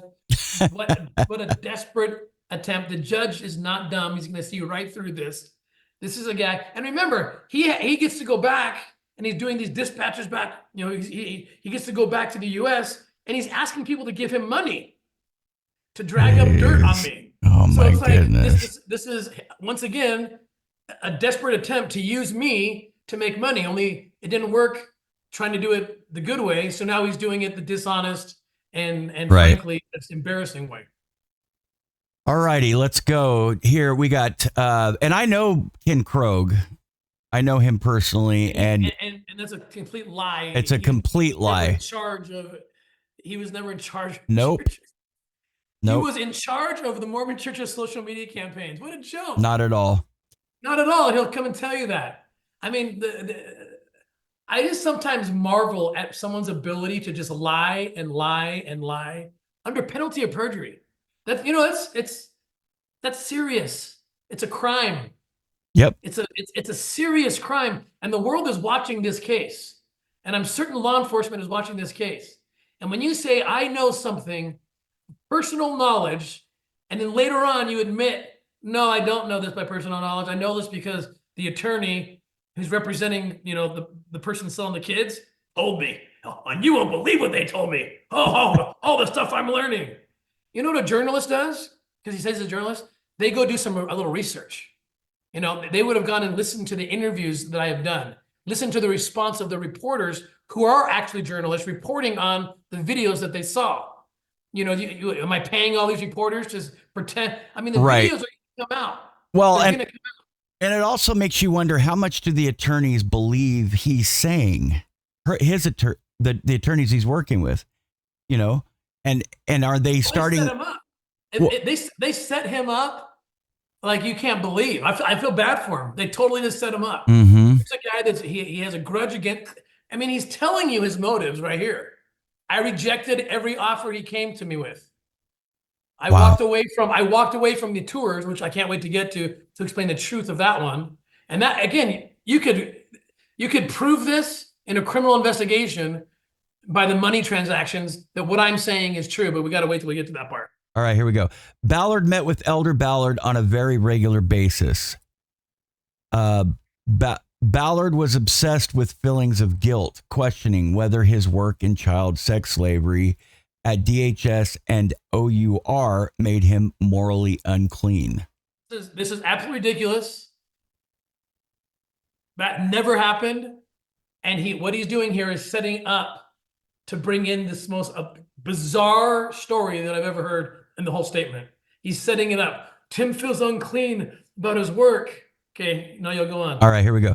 As Ballard's business advisor and religious leader, Ballard went to Elder Ballard about his concerns. I've never gone to Elder Ballard about my concerns. Or your business. He's not your business advisor either. I'm a business advisor. Okay. Ballard told me that Elder Ballard had given him special blessings, which took away any concerns he had about whether he was morally clean. That is not something an apostle of Jesus Christ would do. It never happened. He did give me many blessings that were beautiful and sacred, and to my family. He set apart my boys for their missions. That was the relationship we had. But there was never a time when he gave me a blessing where he about whether I was morally clean, and assured him that he would not be sinning or held accountable before the church and God for immoral things he engaged in. Okay. Complete BS. Given that Ballard's concerns about his moral cleanness were removed, Tim became emboldened in his approach to everyone and everything after receiving these blessings. Complete BS. I don't know what else to say. Backed up by nothing, of course. Fluff. Yeah. It is my belief that Ballard likely received a secret temple this is where you want to high five each other. Okay. This is implosion 101. He's like, you know what? I took it this far. To put something like this in, to go this far. I'm going to keep on. Man, you know what I can create? Because nobody knows what goes on. Right. Again, Okay. a journalist. Can you imagine? He called himself a journalist. Can you imagine a journalist saying, "It is my belief that Donald Trump was part of Skull and Bones and did weird ordinances and practices," and then skip next subject.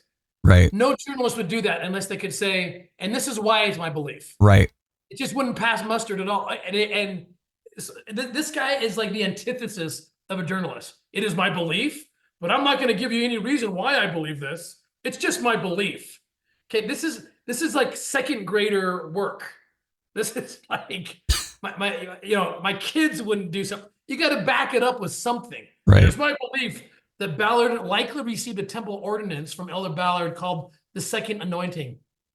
The first time I've ever heard of an ordinance, or so-called the Second Anointing, was reading this statement. I don't even know what he's talking about. I've never heard of the Second Anointing. Yeah. I've others said they've heard of rumors or something. It's folklorish. There's nothing substantial. There's nothing really substantiated about that at all. Okay, here we go. Elder Ballard's great uncle taught that the second anointing served to ensure and guarantee salvation, guaranteed exaltation, and conferred Godhead, and that one could not fall from these blessings even if one sinned. I have no idea what he's talking about. Yeah. I've never read that anywhere. I've never seen that anywhere. Well, and he's getting it. Now, I'm not going to get into theology.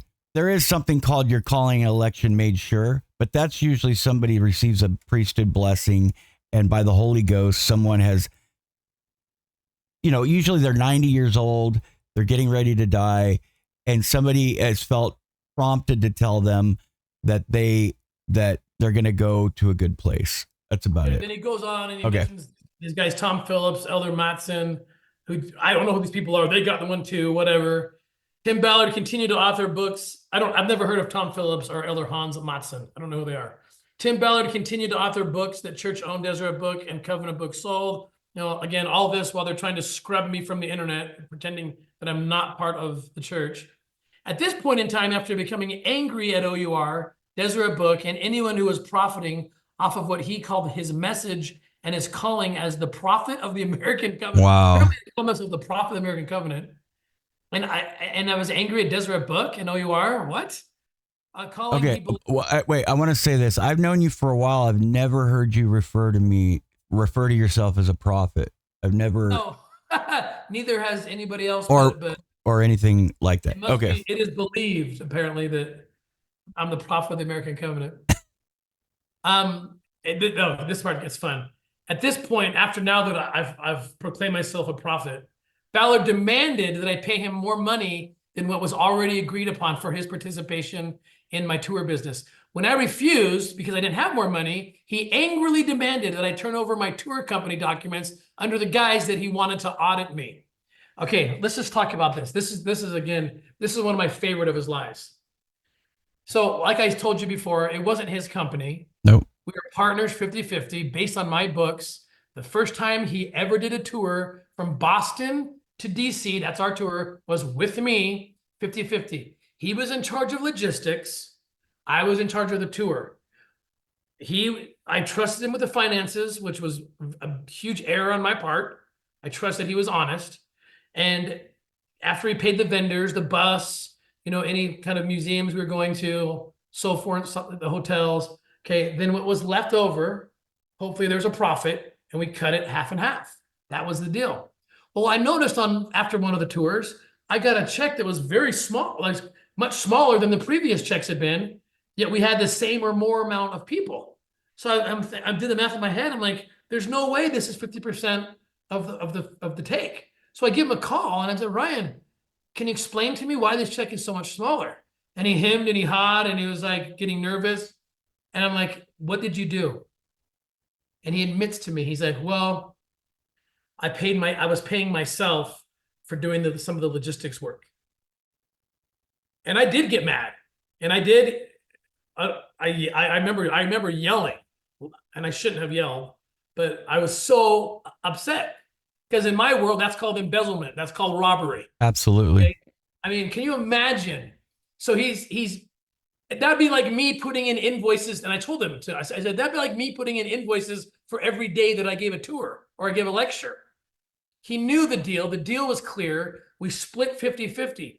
Well, he decided to take that final pool and shrink it by paying himself to do the logistics work that he was supposed to get paid for to do later. So basically paying himself twice and cutting me out. But all the while acting like I'm working for him, like he paid me to do this. Okay, that's exactly what happened. You could do a full investigation and look into him showing the bank record, showing him paying himself, robbing me. At that point, I knew I can no longer do business with this person. Right. So he says, so he angrily demanded I give him all the money I had in my bank account. Complete bullcrap. I said, because what happened was, well, let me finish and I'll get to that. I can find anything that I want, implying to me that he can take me down if I don't comply with his demands. I don't know. Maybe I probably did say, I would say, I want to audit this. I mean, I didn't really need to because he confessed to me that he had done it. And, and the fact that he didn't tell me, like if he came to me and said, hey, look, this is taking more time than I thought. Would you be okay if I took X amount out? I mean, he was paying himself whatever he wanted, right? And I might have said yes. I might have said, oh, I can see this taking a lot of time. But the truth is, it took me over 10 years to get to the point to have enough knowledge to even put on a tour. Yeah. I could charge you for all that time, for 10 years of research. What he did was completely dishonest by any objective standard. Okay. And then he didn't give me all the money out of his bank account.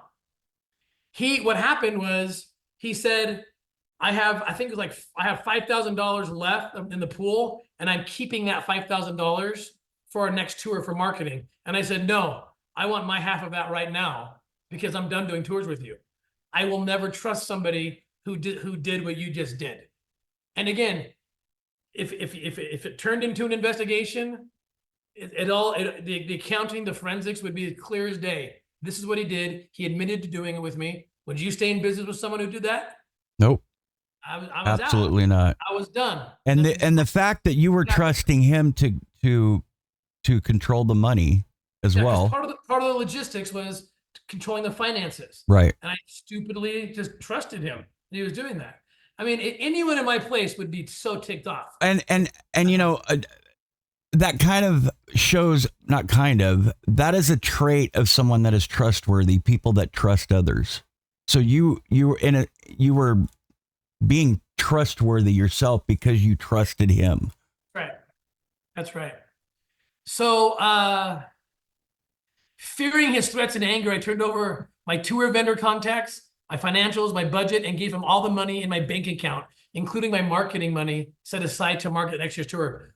The only partial truth there is that I got half of the money, which was mine, saved for marketing because I wasn't going to market with him again. This other part, fearing his threats and anger, I turned over my tour vendor contacts. Okay, Ryan, I assume that would be an email. I don't think you would have packaged all that and delivered to my house. Provide the email where you turned over vendor contacts, financials, budget. None of that happened. More hearsay. Yeah, and it's provable. And seriously, what kind of wimp would it? I mean, you're fearing his threats and anger. I gave him all my money. I mean, what, really? Some dude calls you and says, "Give me all the money from your bank account." Whoa, okay, here you go. I'm just surprised he's willing to even in his fake version of what happened, that he's willing to make himself look like such a coward. Anyway, Ballard used all of this to create his own American Covenant tour by the same name. Okay, that name is the name of my book. I named the tour because my book is called The American Covenant, building off of years of branding my company built, following the same itinerary, and took my marketing money to market his own tour behind my back.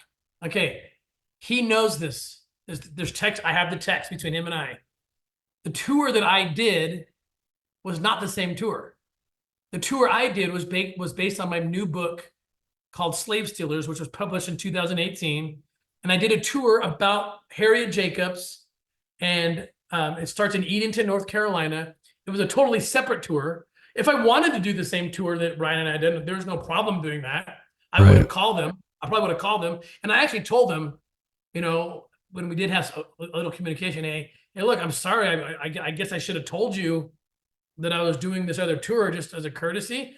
But I said, you're doing tours all the time. He was doing tours in other places. He didn't have to call me.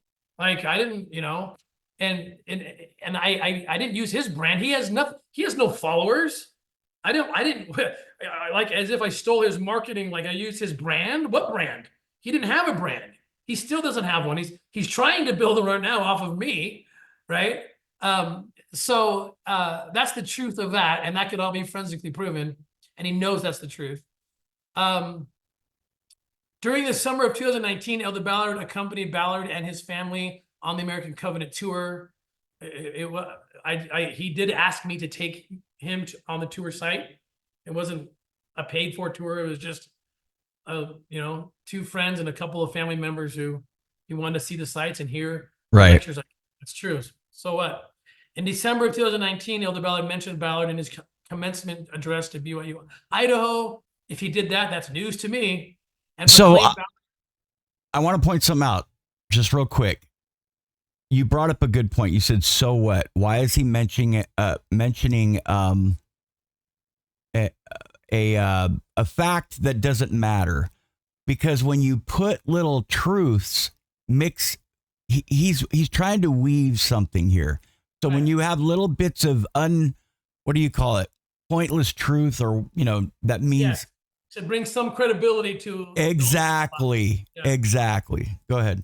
So in December, Elder Ballard mentioned him in the commencement address. I invite anyone to go to the commencement address of 2019 and see if I'm mentioned there. I will be shocked if I am.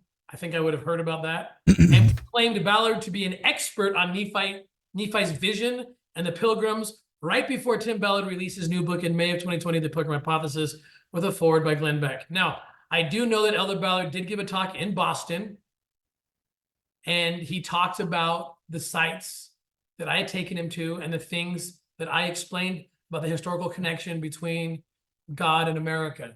He did that. I didn't ask him to do that. I was actually shocked that he did. I think he mentioned me like twice in the talk, but it certainly wasn't at that place. And who cares anyway? He can do what he wants.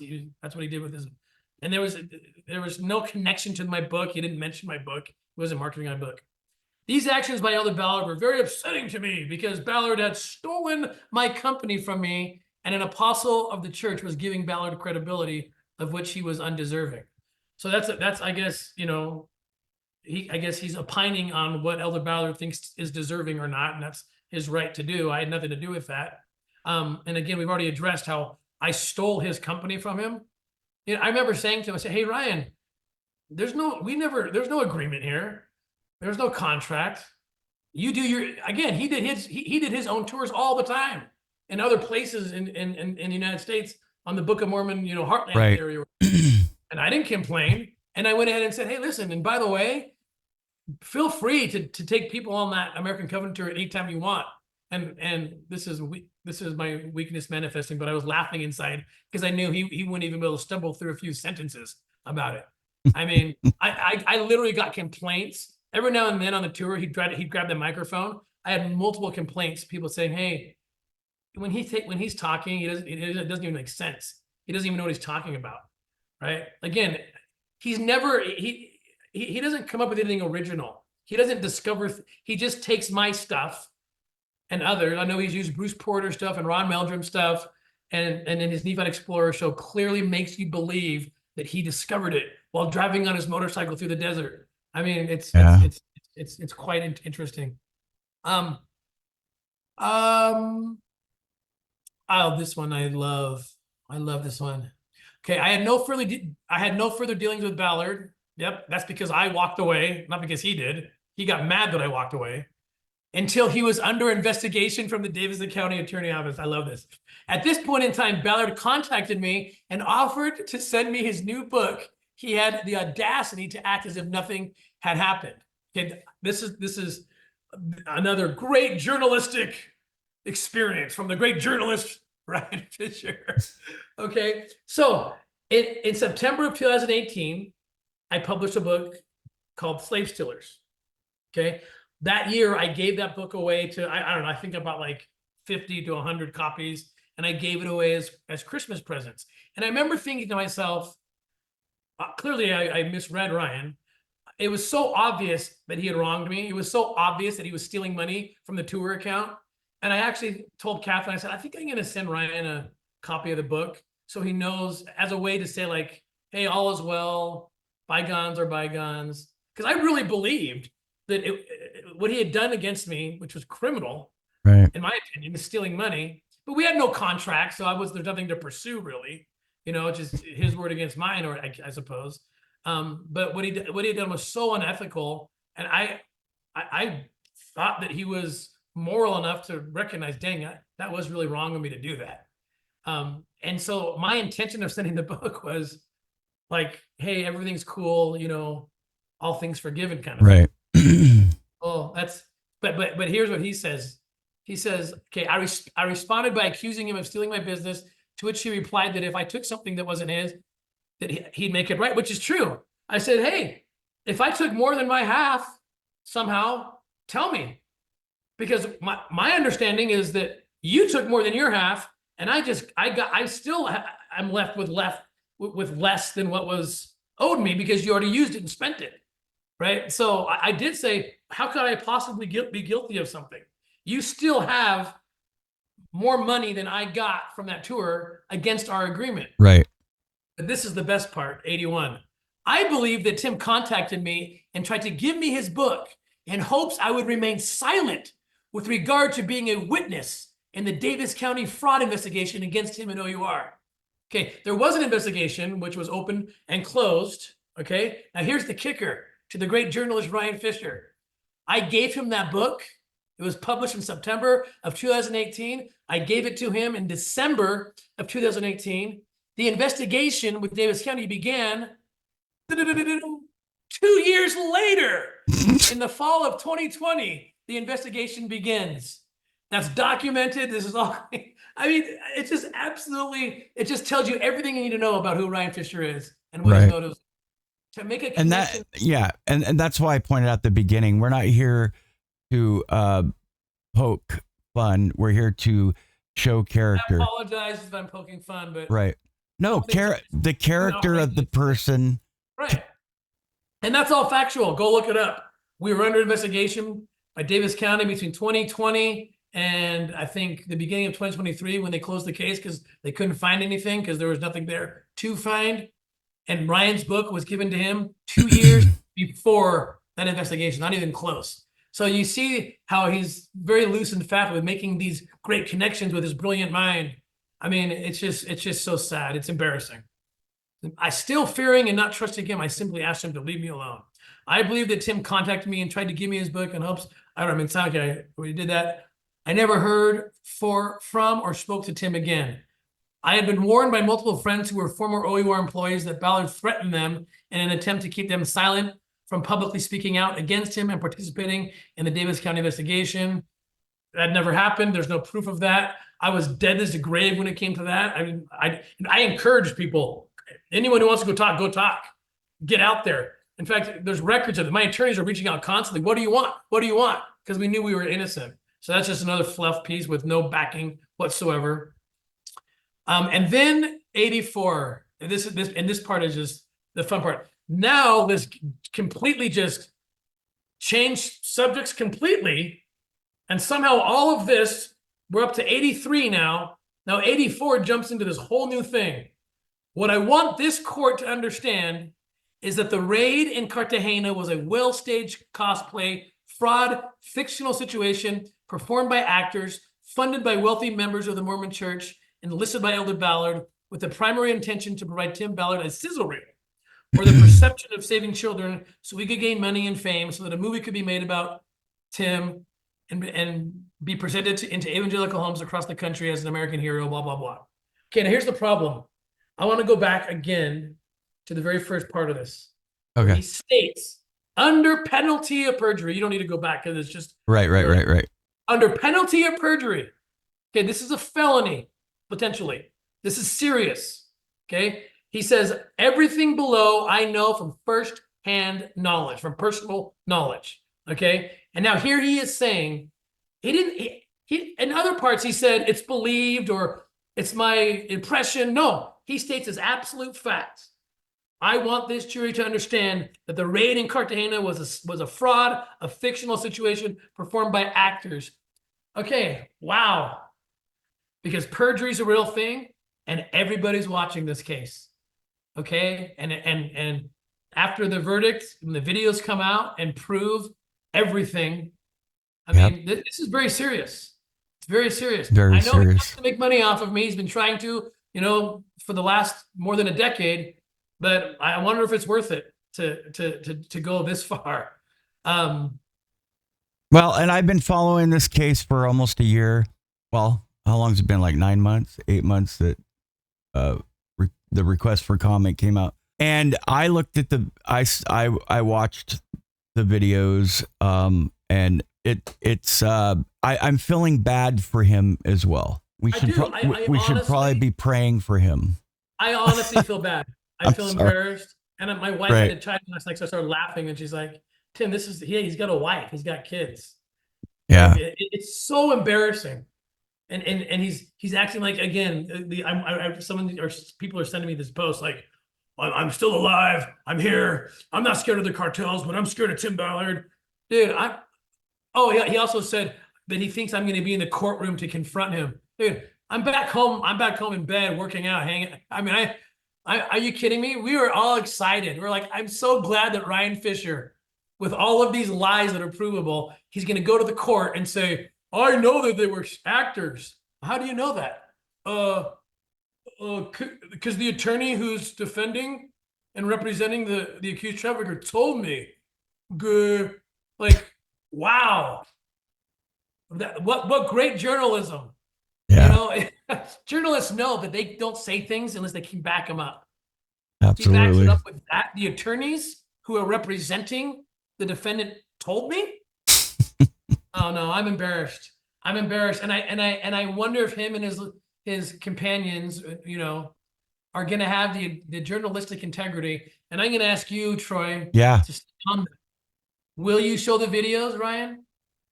Will you be honest and actually say, "I saw the videos," or are you just going to pretend that they didn't come out? Because they're all going to come out. And the judge has them. And everybody that watches my program, either I'm lying or Ryan's lying. Well, why would you? And why would me or you lie about a video that we know we're going to put out? That we know is going to come out. The minute the verdict comes in, those videos are released. Yep. Why would absolutely. I lie about it? Why would you put your credibility on the line? I wouldn't do that. We know what the videos say. The judge knows what they say. A dozen or more legitimate actual journalists in Colombia who interviewed me last week know what's in those videos. Their reactions are genuine. In fact, you can tune in tomorrow. Their version of 60 Minutes is Caracol, which is like the largest, I was told, the largest media outlet in Colombia. They have a special show. It's their version of 60 Minutes. I'm the guest. I showed the reporter the videos, and then she starts the questioning. Look at her reaction. They're appalled. They're absolutely appalled. And they can't believe, that these people from the United States, including, the attorneys who are representing all the people suing me, right, including Kely's lawyers, would have the audacity to come down into their country and try to meddle in this thing and try to set free somebody who is selling an 11-year-old. Absolutely. Because they know the damage that's already being done there with human trafficking. Well, I would just ask people, I would ask Ryan Fisher, I know he has kids, and picture one of your kids when they were 11 years old, 12 years old, 13 years old, right? Just picture that. You're going to see in the video that's who Kely Suarez was selling, and not just selling, but instructing us on how to rape them. Okay. Think about that, because that's what I think about when I'm doing operations. I can't help it. I superimpose my children's faces on those kids. In the end, that's who Ryan Fisher is attacking. Mm-hmm. That's who he is abusing. Well, that's who they're all attacking. He's re-exploiting these kids who were not actors. There's an aftercare institution called Renacer who are just as upset as I am. They took those kids in and took care of them for years. And you tell me they took in actors for years and undid all the horrific damage that had happened to them? there's one survivor who's going to come out pretty soon, but he's running around. We've had to move him 3 times. We've got to move him out of the country because of what Ryan and these people are doing by pretending to know things they don't know and twisting a story. I mean, they're continuing actually supporting human trafficking by doing what they're doing. And what's the motive? I think Ryan gave us his motive right here. He's mad because I refuse to allow him to use me to make money. And he's mad that he got caught taking money from the coffers that he knew he wasn't supposed to. He's mad that I didn't choose him because I didn't think he was talented enough when I had an offer that was better. The guy's mad. He has a grudge. He left the church. He's trying to attack the church here. I think it's obvious. I think he says it all right there in his statement. We went through everything. Yep. And I can't wait for the verdict to come out. I'm hoping it's as early as next week. So, and like I said, we've talked before. I was talking to my wife, I think it was last night. There's a difference between those who extend a hand of fellowship, who extend a hand of forgiveness. It's never going to come from the minions. I'm going to just say it, the minions of the adversary who gaslight you. They, you know, because you've tried several times to, you gave him your book. You're reaching out to him, but Tim, you can never get a sociopath or a psychopath, and that's who they are. These people are psychopaths or sociopaths. They're narcissistic, and you can't get through to people like that. They don't care about the higher way, and those are my personal beliefs, as well as many others. And let the facts speak for themselves.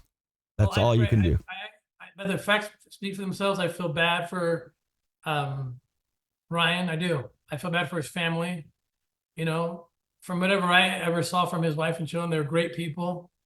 And it's just going to be really embarrassing when these videos come out. But you know, we're also not going to stand back and not defend ourselves against vicious lies. Because again, like I've said, I'm going to end this by saying this. This is not about me. It's not about even this case. This is about the future of children in Colombia and around the world who need to be rescued. And if they can discredit this case, and if they can make up stories about someone selling kids, then they discredit the cause. They demoralize the cause. Okay? And so by standing up against Ryan, I am standing for the children who still need to be rescued. And with that, I'm ready to end the interview. Thank you so much, brother. Thank you. I want people, look, I'm going to end, but I want people to know. I already ended, man. How could you get a better ending than that? Okay. I'm sorry. Then I'll cut that part out. I just, I know you don't want that out there, but can I say that Tim helps people and he's helped me. I'm not going to say how, but him and his family have helped me in so many ways. They're good people. I'm so thankful just to be I'm elated. Is that the right word? Excited, elated. That I'm a part of your life. Thank you so much, Tim, and God. Well, I thank you, Troy. I thank you because I think you did 35 episodes defending me before I even knew you, and I'm grateful for your gift of discernment. I'm grateful for you actually doing the research, and we're going to continue fighting for righteousness because my goal has never changed. Right through all of this turmoil, and it's been hell. I'm not going to lie. I'm not going to pretend that I'm resilient. These attacks and these lies have been very hurtful to my family.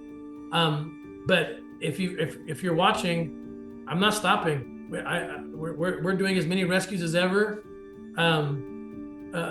We talked recently about one we did in Mexico, and Ryan and his team said, "Oh, look, they're lying about that because the Mexican paper didn't include their name in it." Guess what, folks?